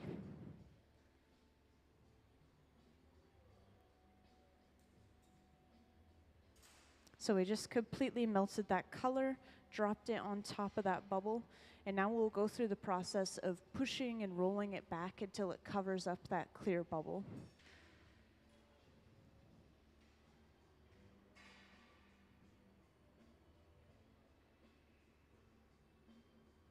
And if I didn't mention already, if anyone ever has any questions, feel free to just raise your hand and let me know.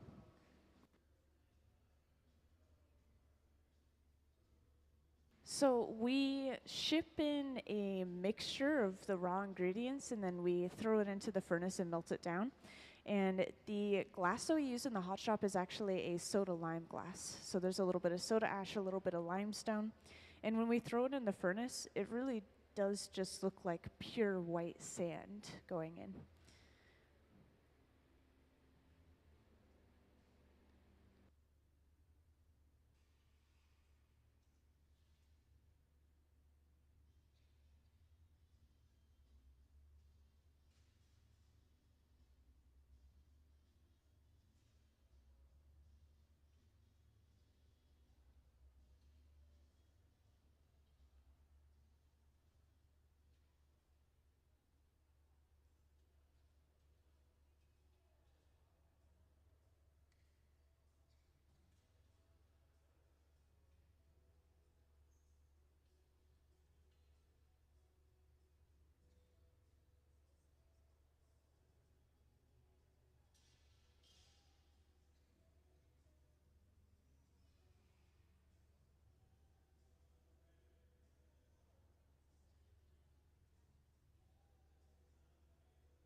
Yeah, so just to go a little bit in depth with color, it's different minerals and metal oxides that are mixed into the glass to get the different colors. I always get questions about like, oh, what kind of dye do you use? Well, it's different minerals and metal oxides. And one really good example is a couple of antique glasses that I know are really popular, ruby red and then cobalt blue glasses.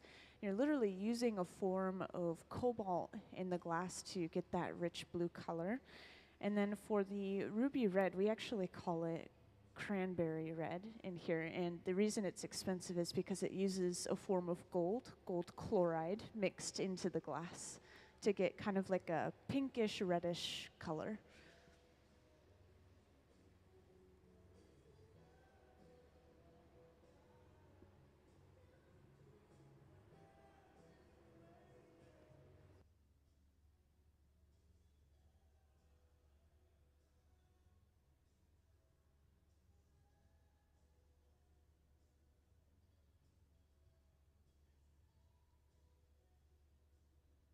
So after letting that layer of color cool down, we're gathering our first layer of clear over top of that. And all of these layers of clear that we're building up that you'll see, these are just to build up some mass for the piece, basically. We'll keep gathering layer after layer after layer to be able to make a bigger piece. And each time we gather a fresh layer of clear, we're sitting down and we're using a wooden spoon-shaped tool called the block. This is smoothing and evening out the surface of the glass. And then we'll do that twice, that smoothing process, and then we will blow the bubble out just a little bit. We want to make sure to expand the bubble along with the layers of glass that we're building.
So I think earlier in the day we had Ben gaffing and doing a lot of the shaping.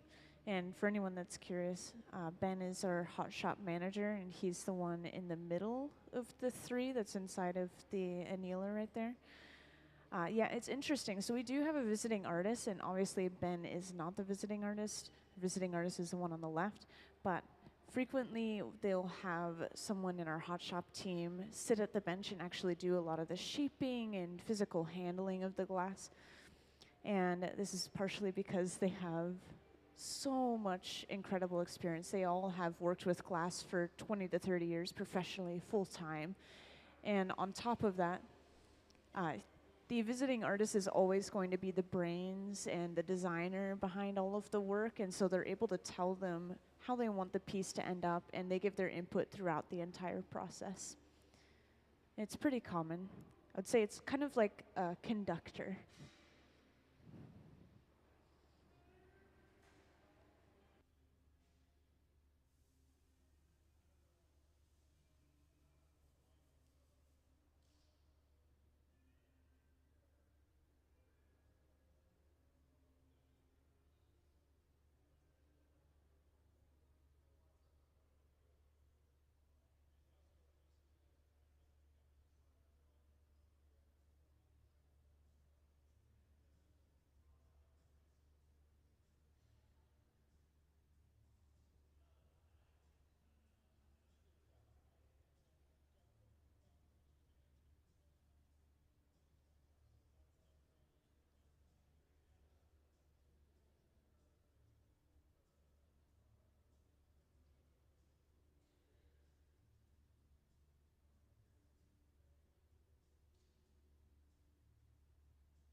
Also, I just want to describe real quick the fresh glass coming out of that furnace is kind of like the texture of honey. And it's as soft as we work with it. We really don't want to work with it any softer than that. But when we are actually shaping the piece and blowing it out later on, it's really more of like a taffy or a putty texture. It's able to move, but it's not uncontrollably hot and moving around.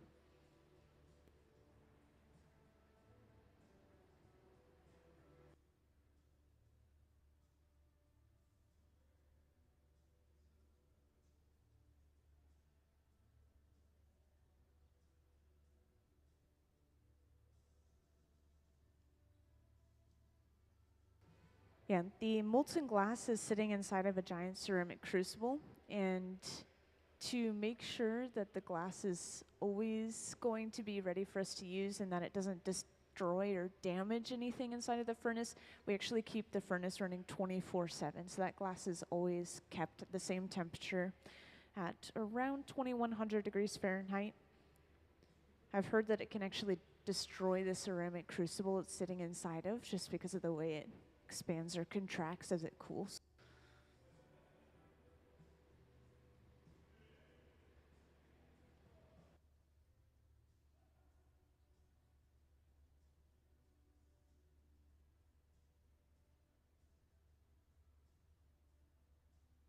Yeah, it looks like we've moved on to using a different tool. So this pad in Gabe's hand, this is actually just folded up newspaper that we've splashed or soaked with water. And they do get used up relatively quickly, but newspaper is a pretty cheap material. And you'd be surprised to know that you don't actually feel any of the heat through the newspapers at all. The steam is evaporating off of the newspapers as soon as it gets near the glass, and that prevents you from feeling anything from the light and frost effect.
Oh yeah, and I do want to point out real quick that we do have one singular display item. This was made yesterday.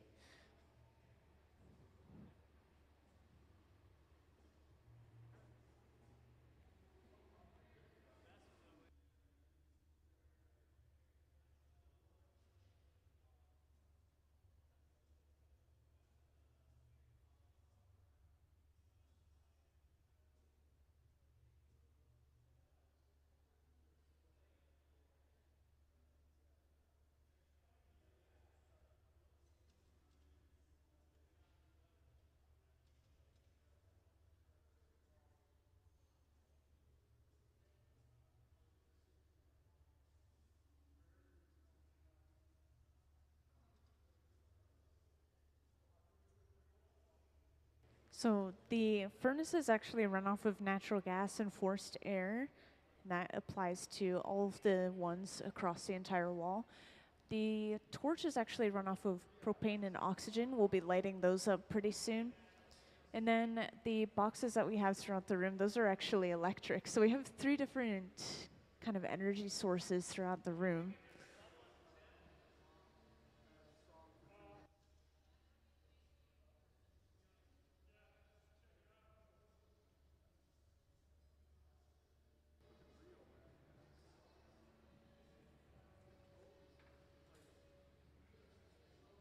So we've gathered one more layer of clear, but they notice that there's a small bubble in the very end of it. So they're just picking that out and quickly cutting it off.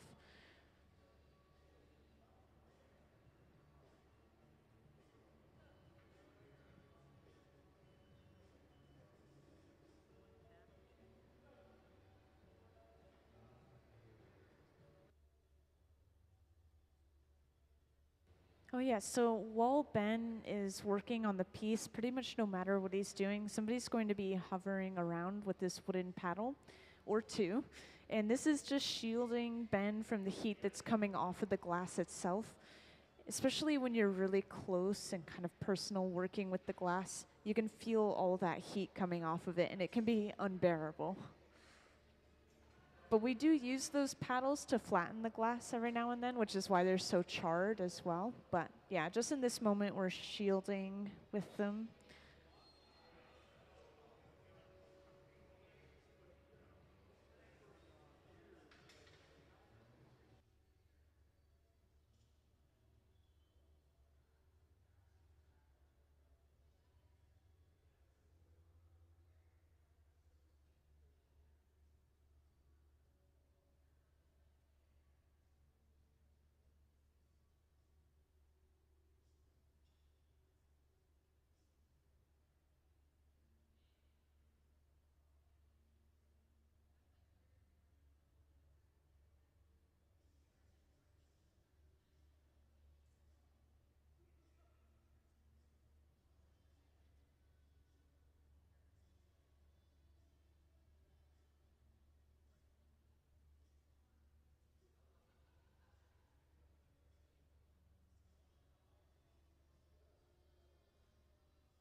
So Ben is once again going in with the newspapers, which I described earlier over on that left bench. Same tool, just folded up newspapers soaked in water. And this is as close as you'll see them get to using their hands to shape the glass. And next, someone's blowing into the end of the pipe, so this is where the blowing and glass blowing comes into play.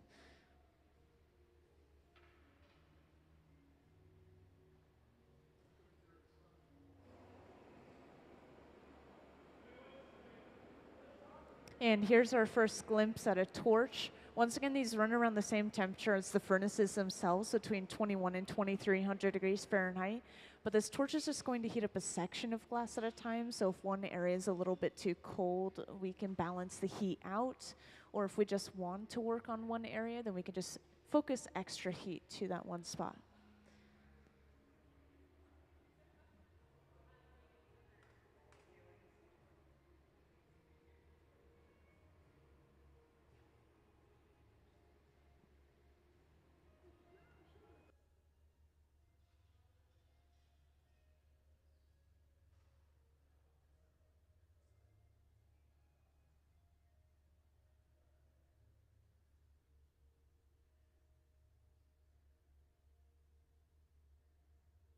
And next, Ben is going in with the jacks, these two metal blades, and squeezing down into the glass.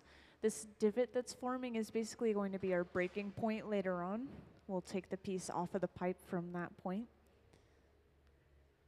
And just based off of the last couple pieces they've made in here, this is still not all of the glass we need for this project, but what we're doing is we're creating this divot, and the next gather of glass we take, so this next layer of clear that we get, is only going to be up to that divot in the glass instead of all the way up onto the pipe again and again and again, which makes the entire thing a little bit heavy. And it also creates a really thick moil. The moil is the section of glass that's attached to the pipe.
And just like all the previous layers of clear that we gathered, we're just going to let this layer cool down a little bit before we go for the furnace.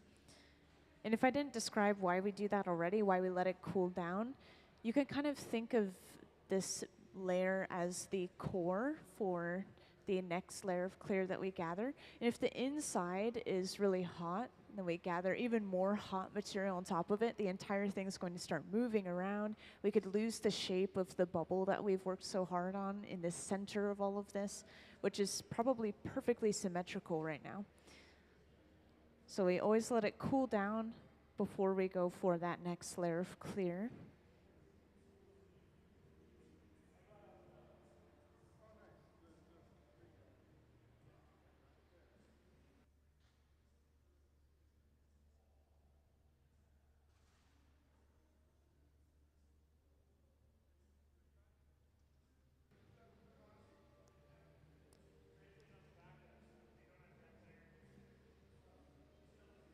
And for anyone that's recently joined, I just wanted to try to re-explain that we are actually making a piece of furniture right now, technically.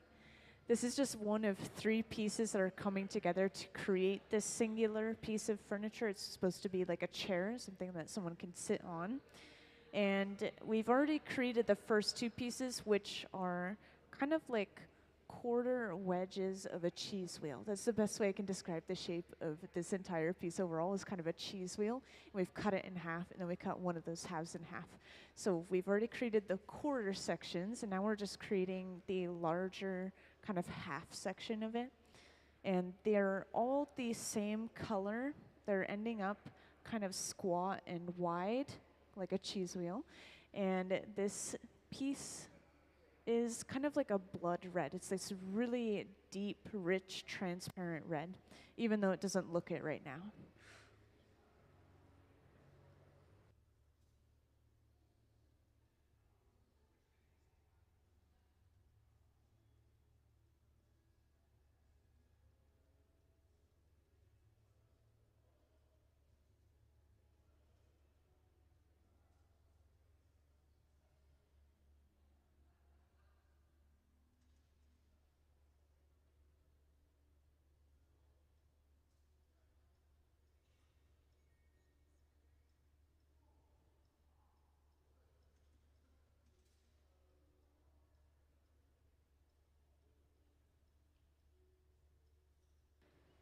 Yeah, I would say a pretty comfortable amount of people for regular glass objects in the hot shop is a team of 3 people. You have one person who's sitting down, physically shaping and working on the piece. You have one person who's sitting on the end and blowing into the pipe, kind of like Gabe is getting ready to do. Then you'll have a third person who's shielding with those wooden paddles, protecting the artist's arms from the heat. That's a really important job. Sometimes they will back up, turn, the piece is really large and heavy, it's really hard to turn it by yourself, so someone will help you turn.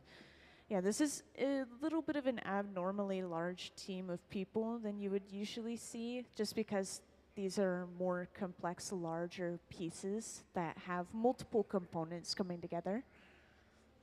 Oh, and I don't think I've mentioned quite yet, but once again, we're making these individual pieces, right?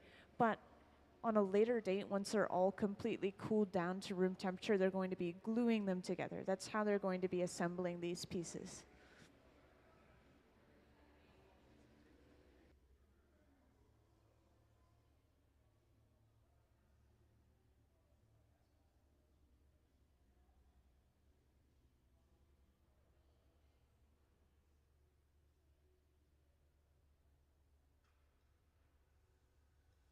Yeah, so we've just gathered one more layer of clear glass, and we're going to the pipe cooler. So this is just a trough of water that we set the pipe down into, cools it down very rapidly, which is why you see some steam rising as well. Yeah, the more and more clear glass we get, and the more times we go into the glass furnace, that heat really starts to travel up the pipe.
So I've seen some new people join here and there, so I want to give another little overview in general, kind of talk about what we have going on in here, who we have here. So we do have a visiting artist today, and his name is Rogan Gregory. He's the one standing next to this metal table right at this moment, jacket around his waist. And everyone else here, some of them are Museum of Glass hot shop employees. They work here full time. Some of them are coming in just to assist this one day. We have a pretty strong sense of community in the glass community out here, so people will come in if they know each other and kind of just help each other out. But yeah, everyone else around him is just supporting him in making this artwork today. And what we're making today specifically, this is actually going to be a piece of furniture, something that you're supposed to sit on, like a chair. And to create something like that, we have to create really thick pieces of blown glass to be able to support that weight. So these pieces are ending up pretty big, pretty heavy. They're doing a lot of work today. And this piece is just one of 3 pieces that are all going to be assembled together for just this one chair. They're all this really rich, transparent red, a blood red, supposedly. And we do have a sketch. Oh, that sketch is basically destroyed on the ground out of chalk. The best way I can describe this is a cheese wheel that's been cut in half, and then they've taken one of those halves and cut it in half again. So we have 3 pieces. 2 of them are kind of quarter pieces, and then one of them is like a larger half. So that's kind of the shape we're making right now, is this larger half piece. And to create this properly, we're going to be using this perfectly flat kiln shelf that's laid on this metal table right here. All we'll do is we'll come over and we'll lay the bubble on top of it, and it'll flatten out, just letting gravity take it down and push it into the kiln shelf.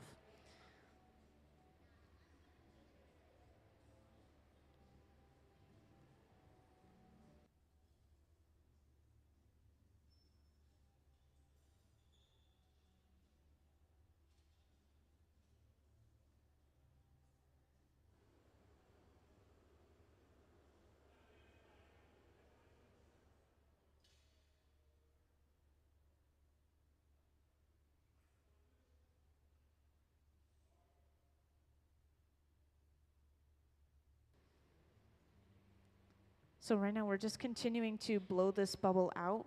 We're creating this pretty wide squat shape to begin with. And as soon as it's blown out to the correct size, we're just trying to make sure they're all around the same height, then we'll go ahead, start heating up just one section of the bubble, and then we'll start using that setup on the table.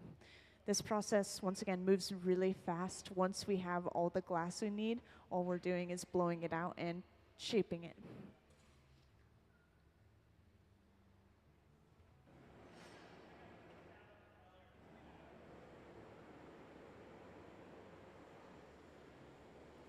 If so, looks like we're already getting ready to use the table setup. So I don't know if you saw this, but they marked the pipe with a little piece of chalk, so we have a white line now, and that's marking exactly the spot on the bubble that we want to heat up. We're avoiding heating up any other areas of the glass because we don't want it to slump down like crazy. We just want it to flatten on that one side. And at the same time, we're preheating this kiln shelf as well. We want to make sure that the hot glass doesn't touch anything cold. We do worry about thermal shock, which can crack the glass, but more so in this case, we're worried about the surface of the glass rippling, which can also happen, like thermal shock, when the hot glass touches something cold.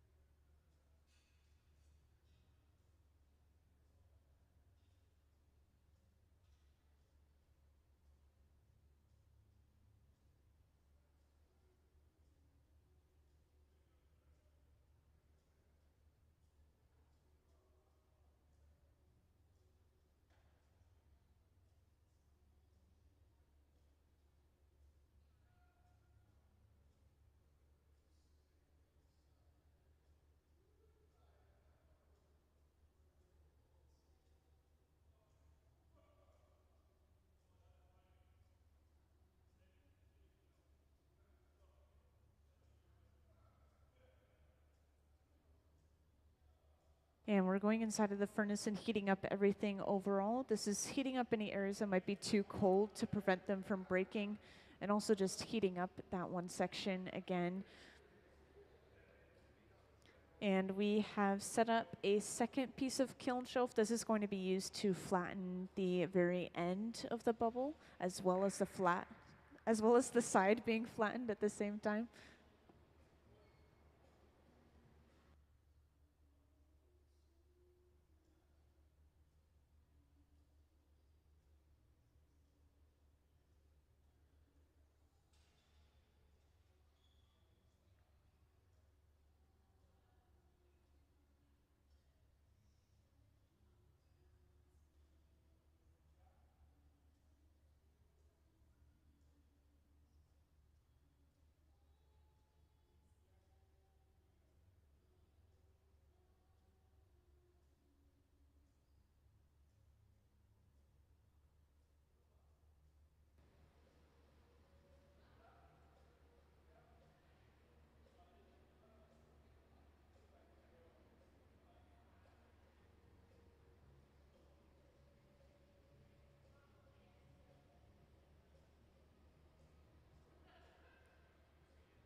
So you can see how quickly gravity has shaped this piece of glass.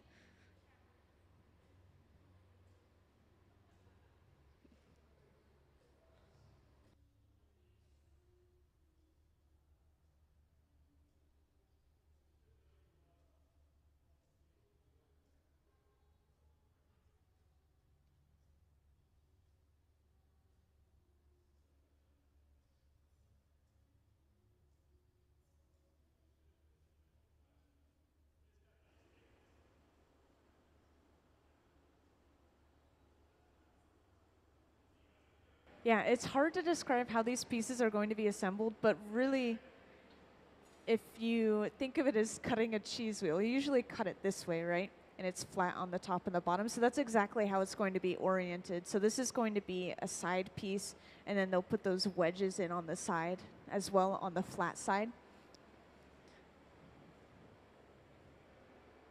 And it looks like they're just double checking the measurements of this piece, making sure it's going to fit with those other two really well.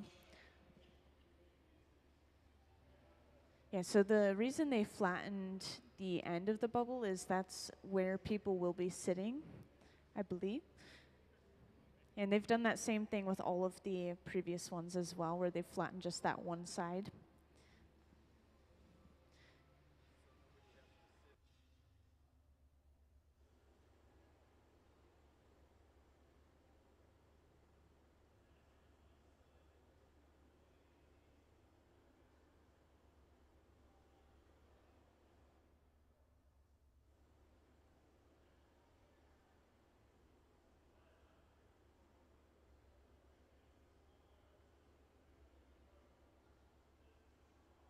Yep, so just like that, this piece is already done. So we're getting ready to break it off by torching this area where the glass is connected to the pipe. We're going to keep torching that section until we see a little bit of movement there. We're allowing the rest of the glass to cool down while we're doing that. At the same time, somebody has gotten suited up in this big shiny suit and Kevlar gloves, so they can actually physically pick this piece of glass up off the end of the pipe to be put away. And by the way, just to point out, when we put it away, it's going inside of this large black box over on the right wall. So if you want any final photos, that's where you take them. And that is called the annealer. Now to break this piece off, we've dipped a file in some water and we're kind of filing away at this connection. And then all we would need to do from here is tap the pipe and that should pop right off. And that piece is done. So let's give them a round of applause for finishing off this large piece.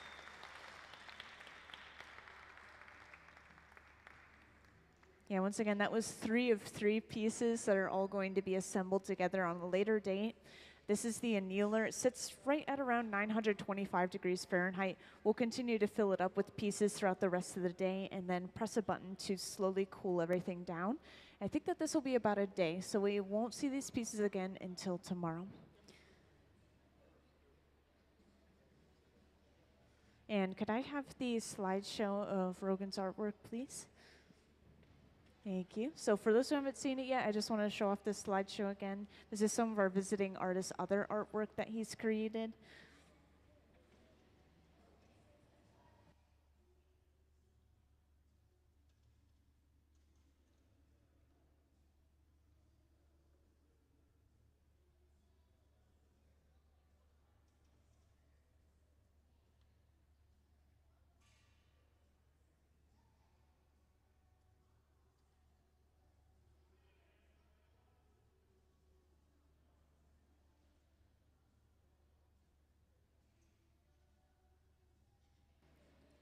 So I'll check in and I'll see what they're working on next. We definitely will be working on some other projects for the rest of the day. We have 2 hours left to work.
And so if you haven't seen it yet, we're about to use the glass furnace again. And just to describe the inside of this, you really can't see inside of there. It's so hot that everything just looks yellow or orange. But it's a large ceramic crucible, and inside of it is a pool of molten glass just sitting there. And to gather this, we really basically is like gathering honey out of a pot. You just stick the pipe in there and then turn, and it gathers a ball on the end. So we've just gotten our next layer of clear. And just like the last one, we're going to sit down and start using that wooden spoon-shaped tool, the block, to smooth the surface out again. And we'll do this twice in a row before blowing out the bubble a little bit more.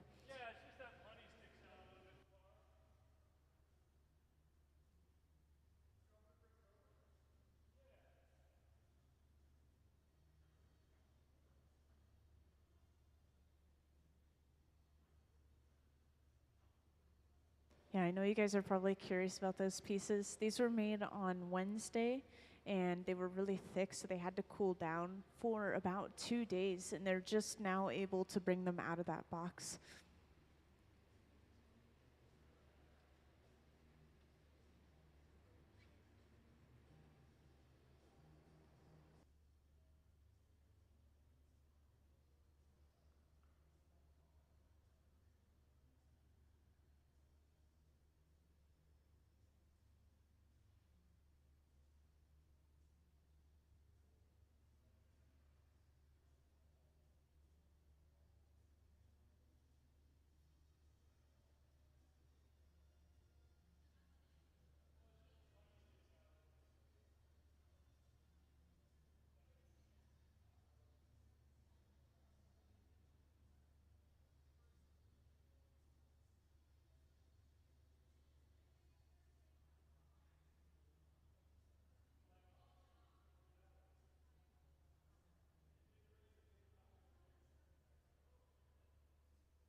So right here is where they start to blow this piece up a little bit. So Gabe is blowing into the end of the pipe, that air is traveling through and expanding that glass like a balloon.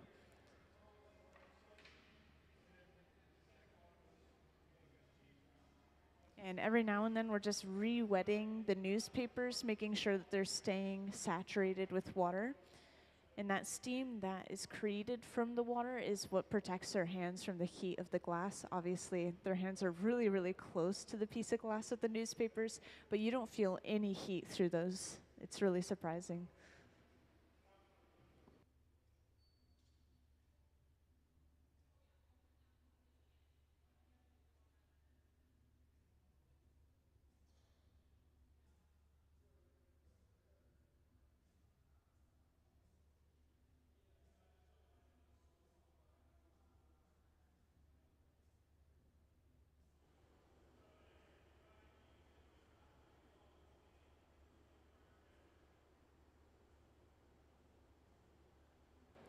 So I just asked the visiting artist about the colors of this piece.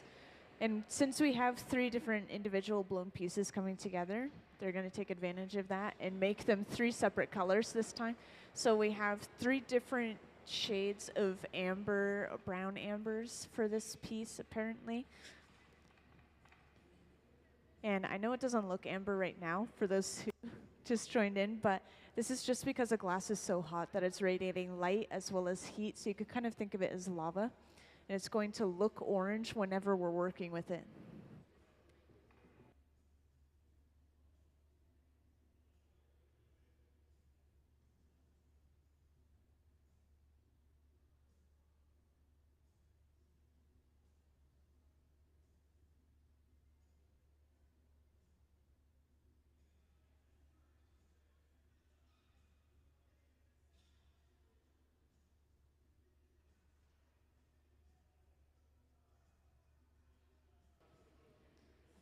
And next, this really important step, Ben is going in with the jacks, these 2 metal blades, and he's squeezing down onto the glass, creating a breaking point. So we'll take the piece off of the pipe from this divot right here later on.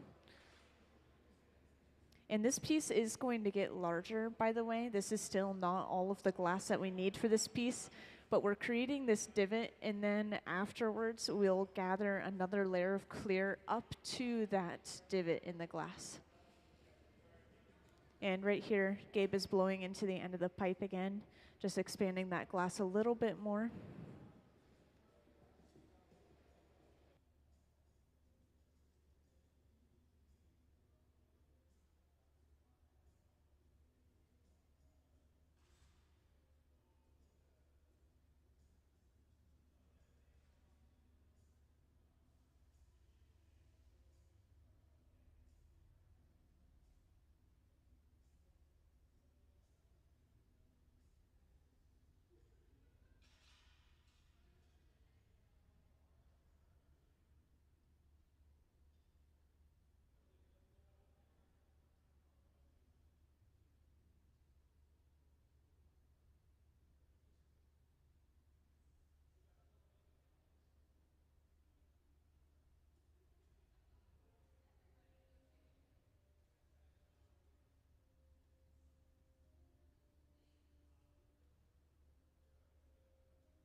And I get lots of questions about these wooden paddles, so I'll just point out real quick that we're just using them to shield the artist's hands and arms from the heat that's coming off of the glass itself. We're not really using them to touch the glass or shape the glass right now.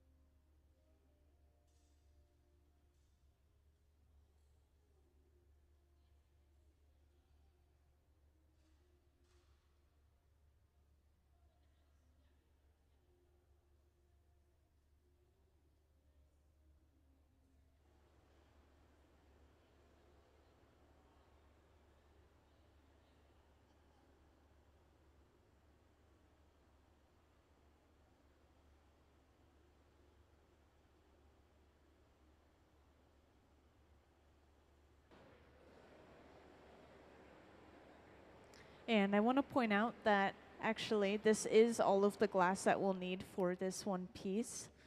I can tell that because they're starting to heat it up in order to get it ready to create that 90-degree angle on one of those sides.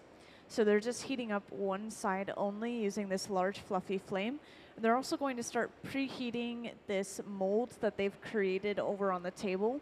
And this is basically two pieces of kiln shelf that have been set up in a V shape. They'll carry this bubble over and set it down inside. Gravity will do most of the work.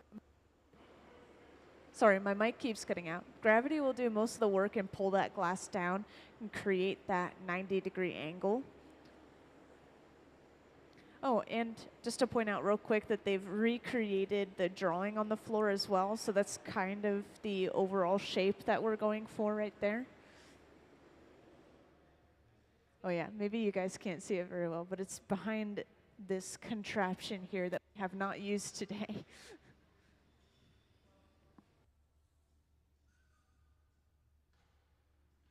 And up on the screen, we have a really good view of this mold that they're using.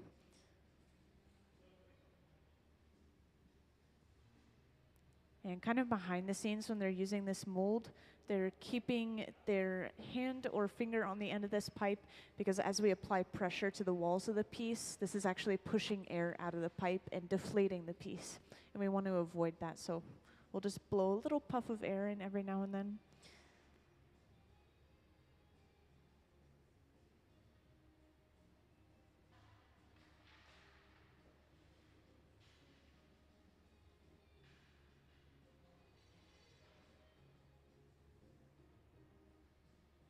And just like that, we pretty much already have that overall shape for the singular quarter of our piece.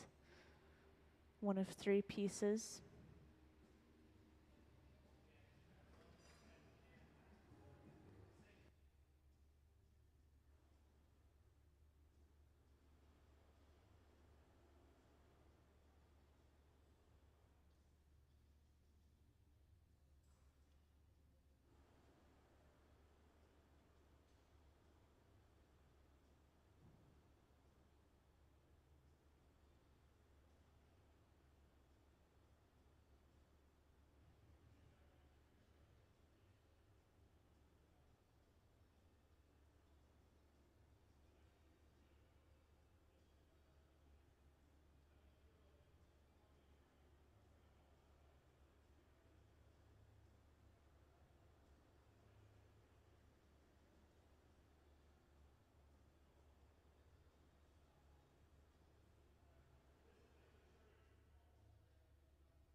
And already we're getting ready to break this piece off of the pipe and put it away. So just like all of the previous pieces, we'll have someone getting suited up fully in this shiny suit and Kevlar gloves. And then at the center bench, they are continuing to torch this area where the glass is connected to the pipe until they start to see some movement in there.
So this is going away in the annealer. If you haven't seen this already, this is sitting at around 925 degrees Fahrenheit. And anything that we put inside of it is going to stay at that temperature until the end of the day. Then we just press a button and it slowly ticks down, cooling down for about a day. So we'll see this piece again tomorrow once it's cooled down to almost room temperature. And once again, we do have 2 more sections of this piece to make. So the next section we make is going to be pretty much around the same size and shape as that last one. It looks like it might be a little bit bigger. And then the final section is just going to be that perfect half.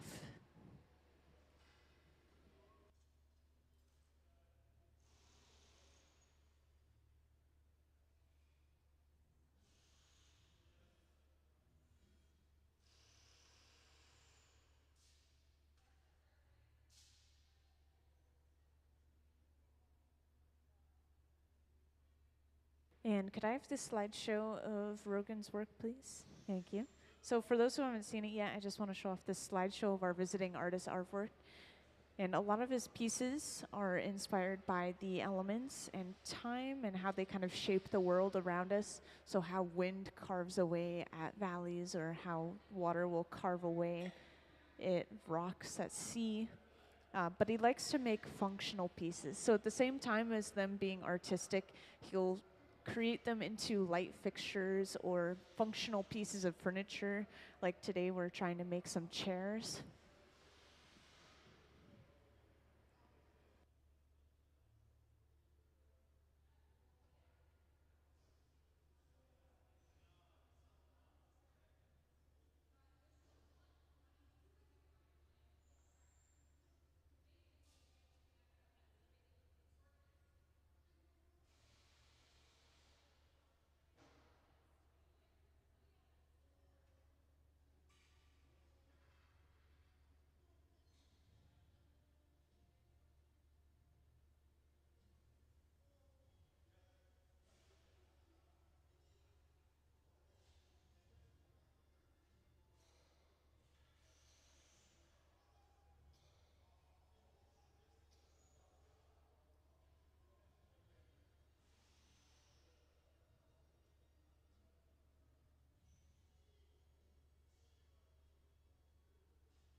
And yes, we're already getting started on the next piece. So once again, over on the screen or over on the left bench, you'll see we have a single small clear bubble.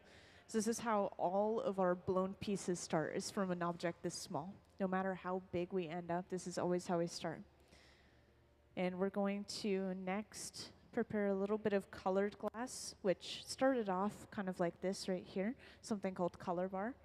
We're just taking a section of it, melting it down, and then we'll drop it onto this clear bubble and spread it over top to completely cover it. And that's how we get a layer of color across the entire piece, any piece that you see. And once again, these are all different shades of brown amber colors, so we can expect this one to also turn out sort of amber.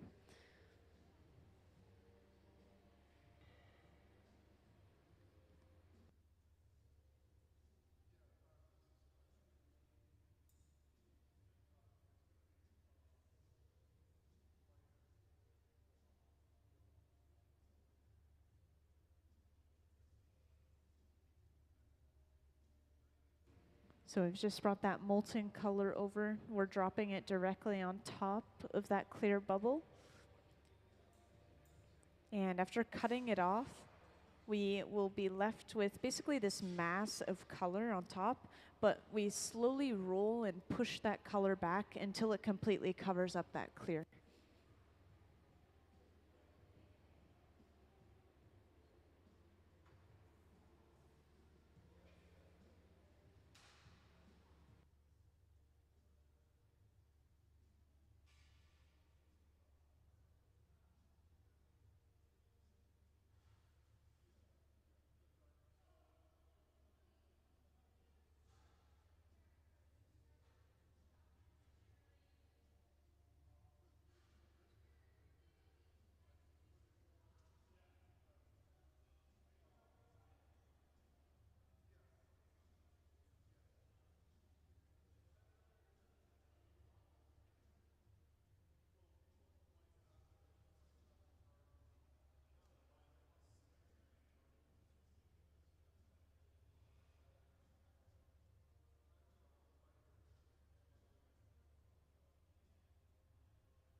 So, for those who just joined in, we're working on a relatively big project right now. This piece of glass that we're working with has an amber color to it, like a brown amber. It's really hard to tell right now, though, because the glass is so hot that it's creating its own light and glowing orange. But we're going to get more layers of clear glass over top of this to build up some mass, and then we'll blow it out and turn it into kind of a wedge shape. It's going to be this really long 90-degree angle sort of corner looking piece, and this is going to be one of 3 pieces that'll be assembled together on a later date to create one larger piece.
So I don't think you guys have seen the glass furnace yet, but this is our glass furnace right here.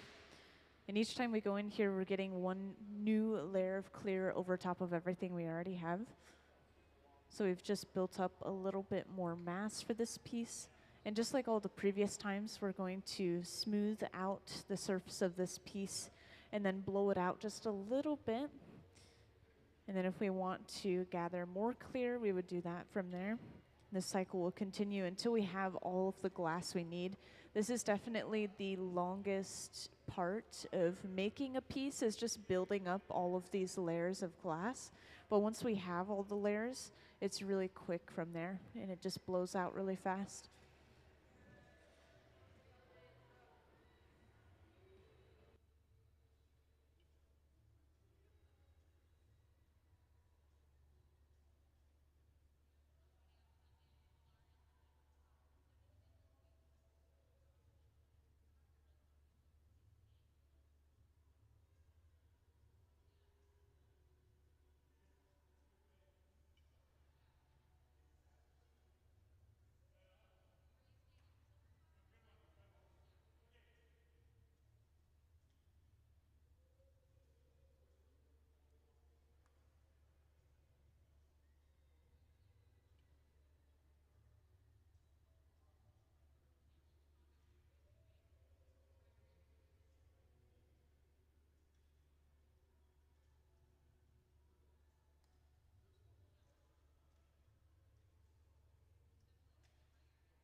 Now, I've been told that we actually do have an exhibition video on our visiting artist, so I think that's something I want to play to kind of give you guys some more information about the artist who's here, and maybe it talks about his ideas behind the work, which I'm not inside of his brain. I don't really know his inspirations to their full extent. So could we have that Rogan video, please?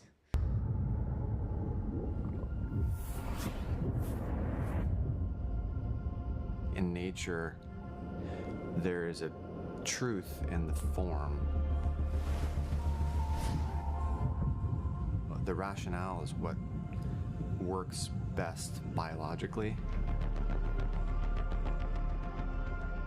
The way a tree grows is kind of where it finds the light. That's art. What to me is the human part, or the rational side, is a grid. There's a convention of what a design and furniture is supposed to look like. That is a more contemporary kind of notion. We live in a rectilinear world with flat surfaces, 2x4s and plywood and bricks define every space. So when you see something that is curved or is asymmetrical, it seems out of place almost, or unfamiliar. But I would argue that we evolved over hundreds of thousands of years with round and asymmetrical and biological biomorphic forms. There's a familiar feeling that you get, maybe even unconscious, primitive mind resonance that I like to think the work has. It might set you at ease, or you might get some emotional response from it. There's that early morning state between kind of sleep and wakefulness that is, where you're almost there, but you're not quite thinking clearly. That's where I think good ideas come from. Elysian Dream is a collection of objects that are important to me. They're an evolution of my body of work so far. The palette, or lack thereof, that I choose is either I go dark or light. In nature, there is an evolutionary reason for color, and color is to attract attention. I'm not using that mechanism in my work. I encourage people to meditate on the form and the sculptural part of the object as opposed to the color. But when I make that table, obviously you have to have a flat spot to put something, because that's the convention, but the outline of it does not have to be. In fact, it's, to me, much easier to use if it's conformed to our bodies, which are not square. If it's a bed, corners make no sense at all, because if you're in a place where you're trying to sleep or you're trying to relax, why would you have points or corners or edges? Architecture, and the reason we build houses, is to insulate us from the elements. In the past, it was fight nature. We have to subdue it because it's scary.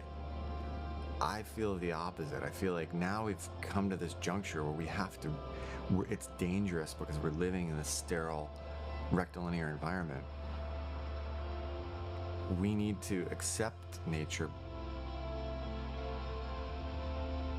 There's gonna be a newfound appreciation of just need to live the way we've been living for the past 300,000 years.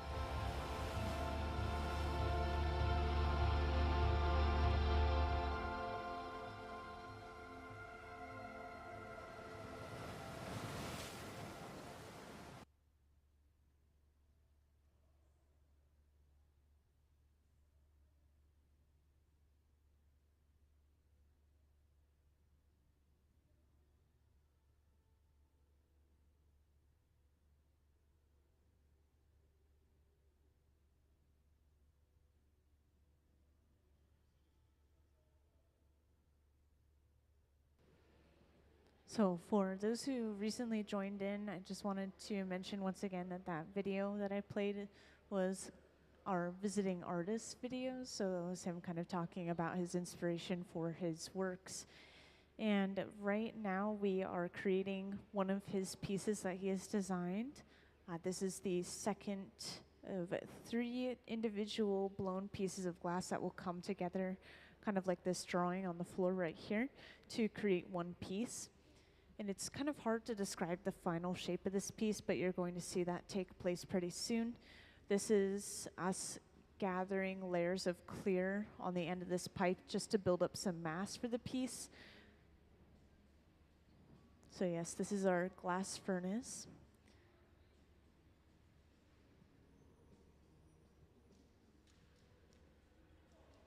And just to mention that freshly molten glass is sitting right at around 2100 degrees Fahrenheit.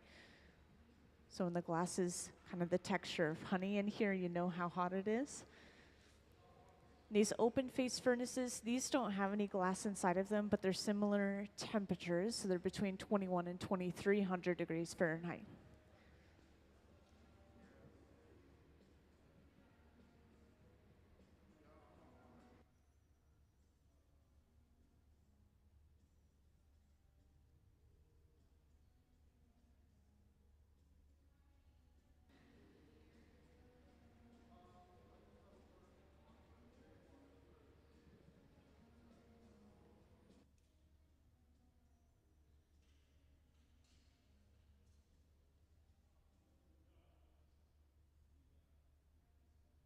Oh, and I'll mention once again that this glass that we're working with, this is eventually going to end up a sort of amber color eventually. Right now it's not very obvious just because of how hot the glass is. It's radiating light as well as heat, so it's appearing as if it's orange, but it's really not.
And I see a few new people have joined here and there, so I just want to re-describe what we have going on.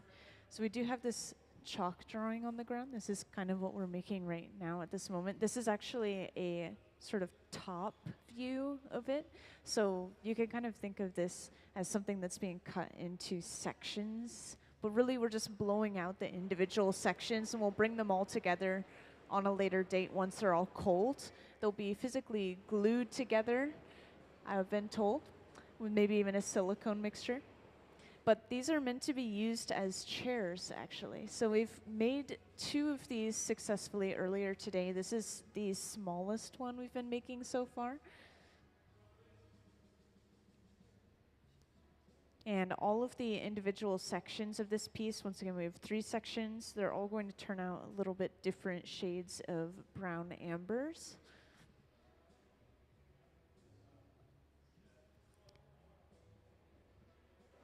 This is the second section we've made of this piece. The third section is going to be the largest one. And of course, I just want to point out real quick, the person who designed these pieces is the one in the green shirt and black cap, kind of close to the middle-ish. And everyone else around him is supporting him in making these pieces. Some of these guys work at the Museum of Glass full time, and then some of them have come in to help with these projects specifically.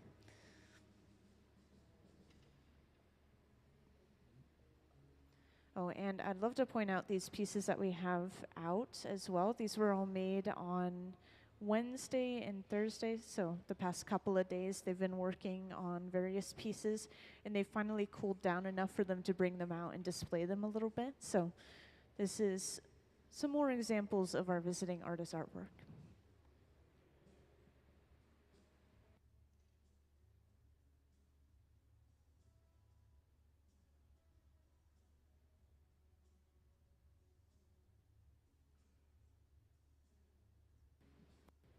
Now, to create this long, narrow shape for this piece, they've been continuously heating up the bubble and then hanging it down towards the floor, basically just using gravity as another one of their tools to stretch the glass out.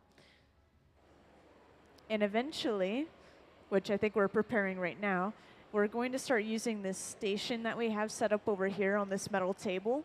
This sort of V-shape setup that we have is where we're going to shape this piece into a 90-degree angle.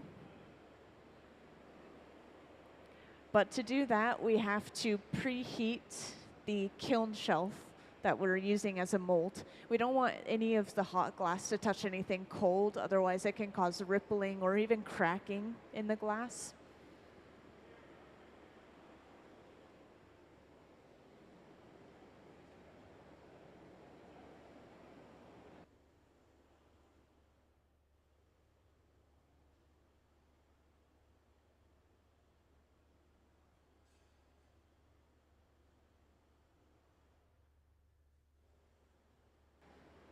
And I'll point out real quick that we're just heating up one side of the bubble right now. If we were to heat up the entire thing overall and then use that mold, the entire thing would kind of slump down into the mold and we could lose this kind of round, bubbly shape that we have. So we just want to heat up that one side that we're giving an angle, and then the rest of it can stay pretty round and wide.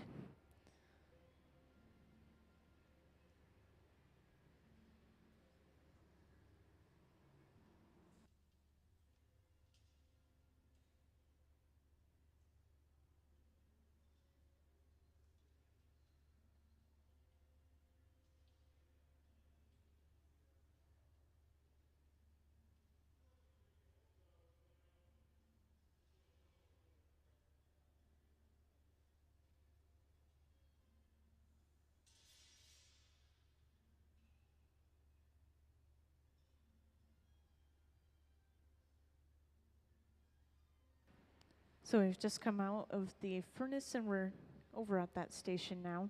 We have a really good view on the screen of the inside of this mold.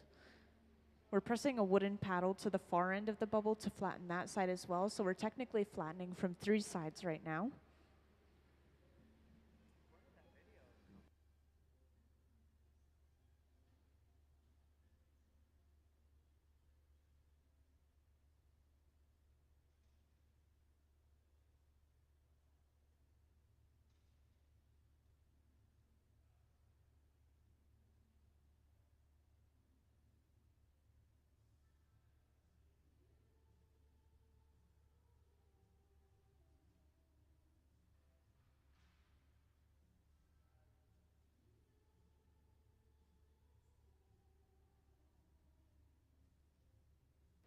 So now we already have that overall shape. This is exactly what we were going for, basically just creating this almost triangular wedge shape.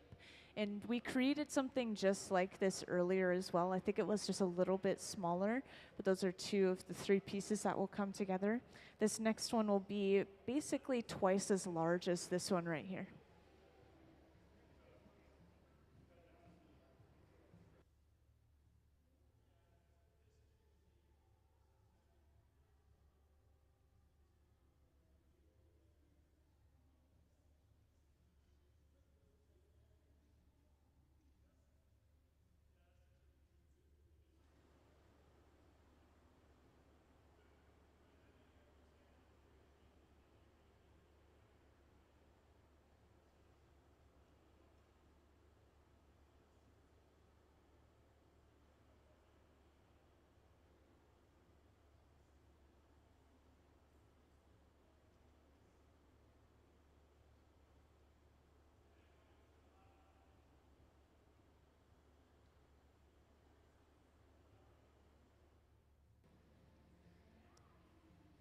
I know this color is really interesting. It keeps seemingly changing here and there, but it's really hard to tell what some final colors are going to be until they're completely cooled down the next day. So we probably won't be able to tell with this one until tomorrow, but they were all described to me as different shades of ambers. So we can expect it to turn out as some sort of amber.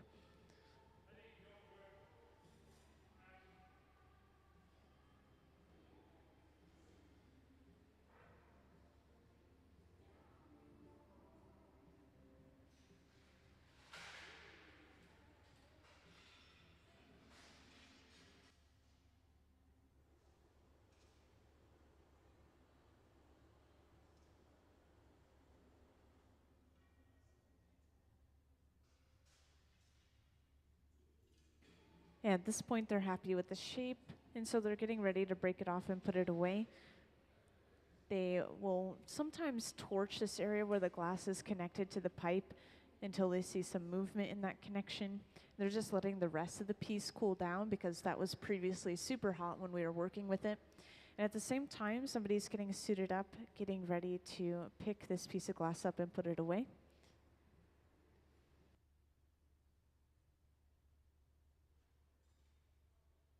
So this piece will be put inside of the annealer, which is a large black box over on the right wall. We have them throughout the hot shop, but that's the one that we're using for this piece specifically.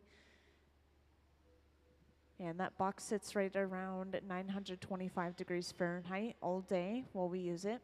And then once we've completely filled it, or at the end of the day, we just press a button and it slowly cools down over time. This process is usually about 12 hours minimum-ish. I think that you can go a little bit lower than that depending on the thickness of the piece. But we had some pieces that were so thick on Wednesday that they only just came out today, for example. And now to break this off, we just used a file dipped in water, and we're filing at that connection. Then we tap the pipe, and that's all it takes to break that piece off of the pipe. And let's give them a round of applause for finishing that piece. Yeah, I love that we can see all the previous pieces in there. You can see how large they were working earlier today.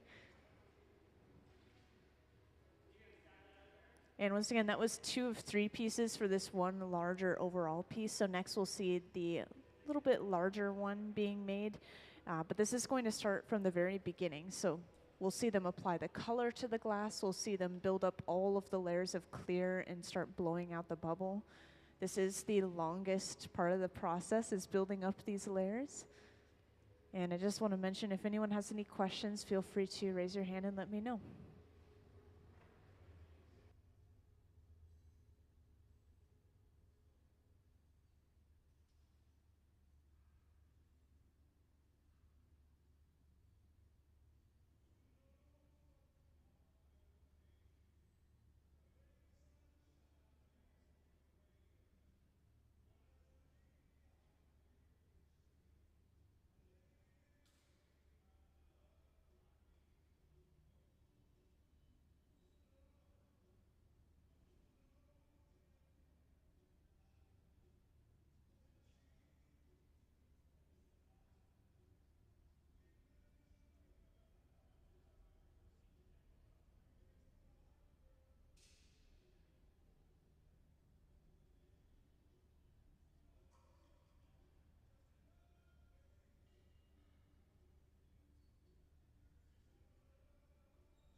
Also, if you ever see us working with this box, which I haven't pointed out yet today, this is called the garage, and anything we put inside of it is preheated up to and kept at right around 1,000 degrees Fahrenheit, which is a really happy medium temperature for glass. It's not hot enough to melt anything, but it's also not cold enough to let it crack or break from thermal shock. So we're heating up pieces of color inside of there, once again from something called color bar. This is how we're getting the color on our pieces. We're heating those up inside of there. And then we will come over with a pipe and a little bit of hot clear glass on the end and just stick it onto the rod to pick it up.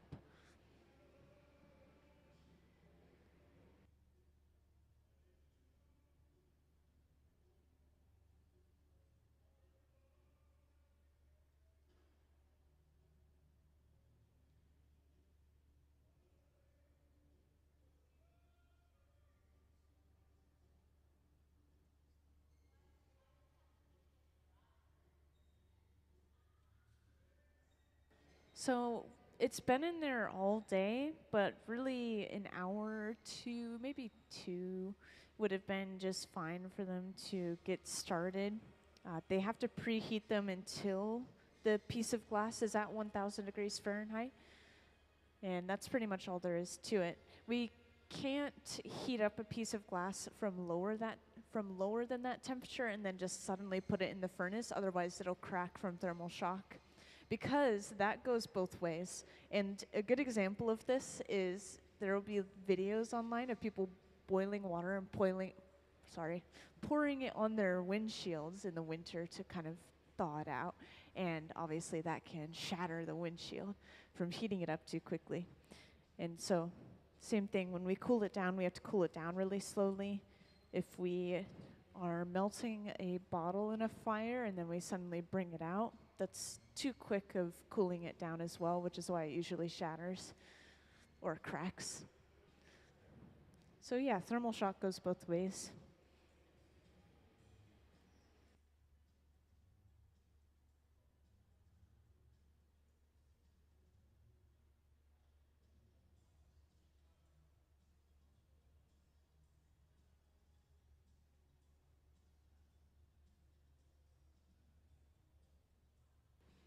Yeah, so the pipe that we use to pick up the color is solid. And then what we'll do is we'll completely melt the color, and we'll take a blowpipe and we'll get a little bit of clear glass on the end of that. We'll start a bubble by blowing through it and then expanding that glass like a balloon. And then we drop the color on top of the bubble and spread it out over top. So really, if you look at the cross section of colored pieces, like even these ones use that same technique, you'd see a really thin layer of color sandwiched between layers of clear glass, kind of like the rings of a tree, honestly. But they're completely fused together. It's not like they peel away from each other or anything if they break.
Yeah, so what they do to start a bubble is something that they call blowing and capping. So all they do is they give it a little puff of air and they quickly cover it with their thumb, and that alone creates enough pressure to just force that air through and blow a bubble. If they kept their thumb on the end after that puff of air, it would continue to blow out until it got too thin to work with. Paper thin, it would just break. So they had to quickly pull their thumb off. But yeah, this pipe basically works like a straw, so air can actually come out as well. And sometimes they do this on purpose. They will suck air out of the piece, almost as if they're inhaling, and that will collapse part of the piece in on itself, so they can create divots in a piece of glass. They can completely collapse a bubble of glass in on itself, and that creates the shape of a bowl. They call them suck bowls.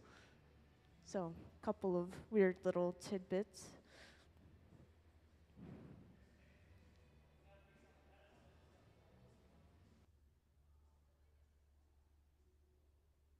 Yeah, so apparently this is a suck bowl right here, which makes sense. I just didn't think about it, but yeah, they just heat up one side of the piece and then they suck in, and that is going to deflate the glass in on itself. So you guys are welcome to take a closer look at this piece right here. This is also an amber color. It's hard to tell when the light is reflecting off of it. It kind of looks metallic, but if you look with the light shining through it, it's kind of this red amber color.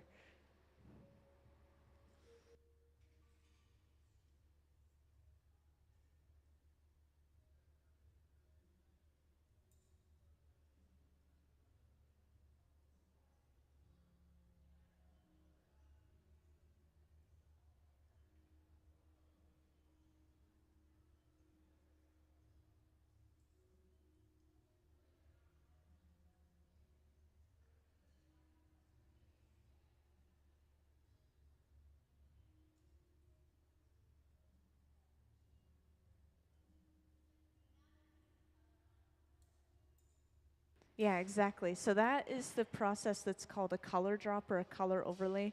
We finished heating up a section of color bar and then we dropped it on top of the clear bubble. Literally dropped it. And now we'll just go through the process of rolling and pushing that color back until it covers up the clear in an even layer. Yeah, this is a really common way to color glass, but I do have some other examples down here. This stuff down here is called frit. It's basically shards or chunks or pieces of colored glass. It can be as fine as powder. At that point, we would probably just call it powder instead of frit. But we roll the glass inside of this or sprinkle it on top, and that gives us a layer of color that's usually speckled. And that's what they did for these pieces here, is they kind of dusted or sifted some powder on top of them.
And once they roll this color all the way back, it's covering up that clear.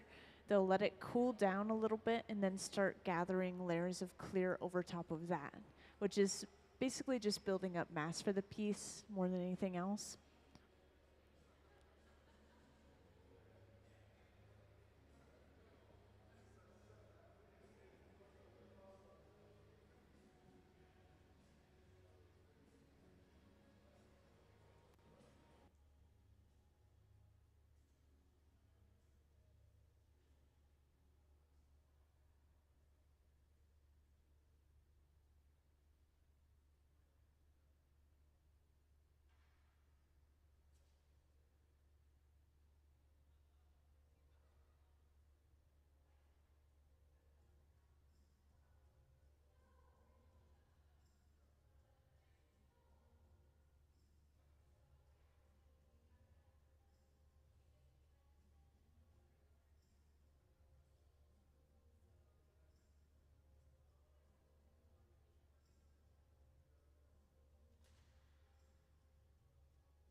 So we have created two final products today, and then this is our third overall piece. And each of these pieces has three blown pieces of glass inside of it. So this is actually our third. So this will be our last piece for this singular project right here. And they're supposed to be chairs. So later on, they'll actually glue the pieces all together, and then they should be strong enough for people to sit on them and use them and interact with them whenever they're placed in an exhibit or a gallery. Yeah, our visiting artist likes to create a lot of functional art, so he'll create things like light fixtures as well. Anything that can be used as well as looked at as an art piece.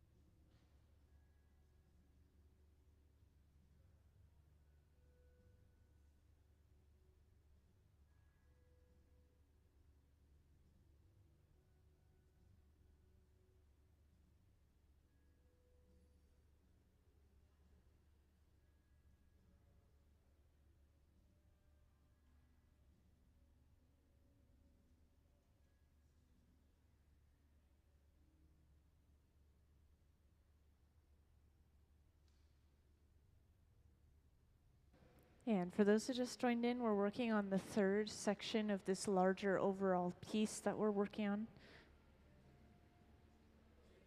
And once again, I just want to point out that all of these sections are supposed to turn out a sort of amber color. Each of these are going to be a slightly different amber than the other.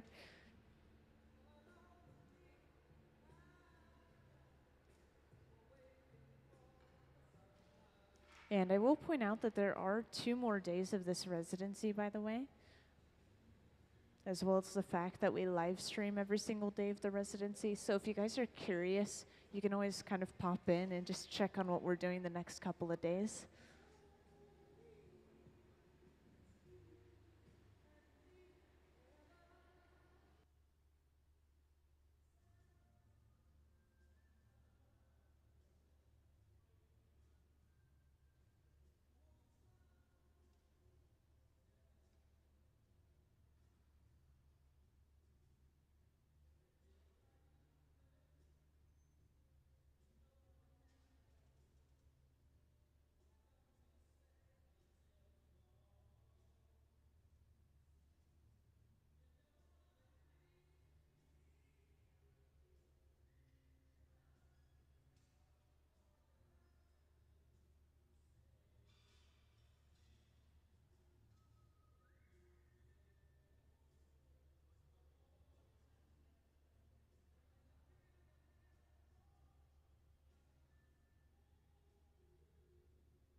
So we've already created this divot in the glass kind of near the pipe.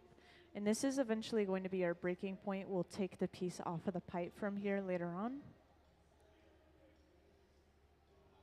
And once again, all these wooden paddles are being used for is just shielding the artist's hands and arms from the heat that's coming off of the glass itself. So we're not really using them to touch the glass at this point.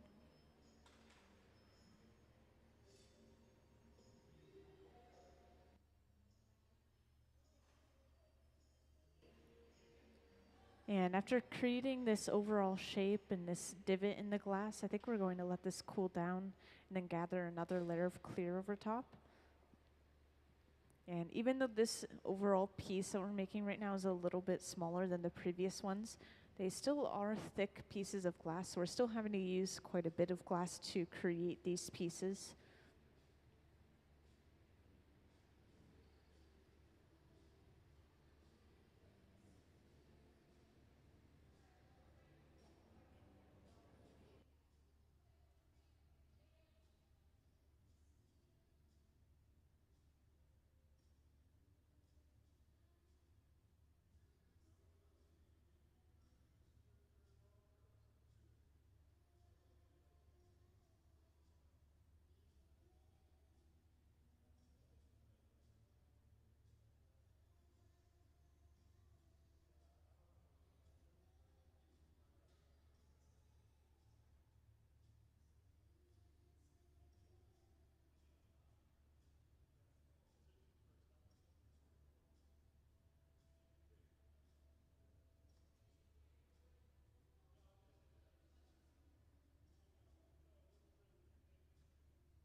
So we've just gathered our last layer of clear, and we're still using the block, this wooden spoon-shaped tool, to smooth the surface out. And we'll do this once more before starting to blow it out and turn it into that final form. And the way that this piece is going to look, it's going to have a pretty long and tall shape.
So this piece is actually blown to its full size already.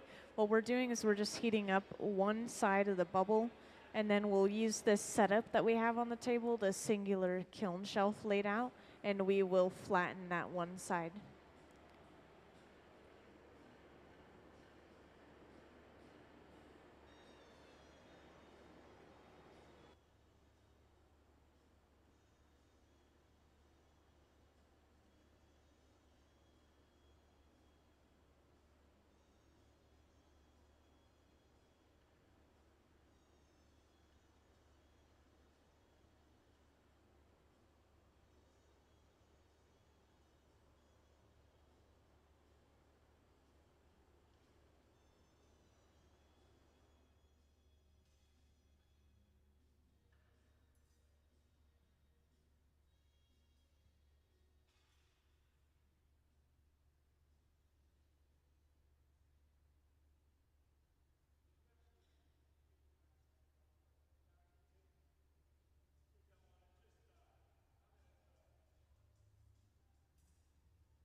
So they've successfully flattened out that one side of the piece. They're just double checking those measurements, making sure it's the correct size. And it looks like they're happy with how it's shaped and how it looks.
And to break this off, just like our previous pieces, we're going in with a file dipped in water.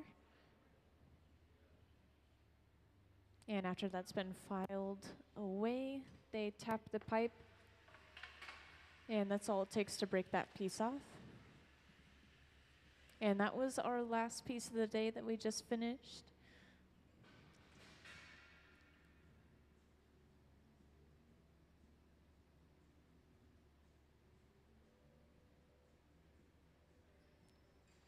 All right.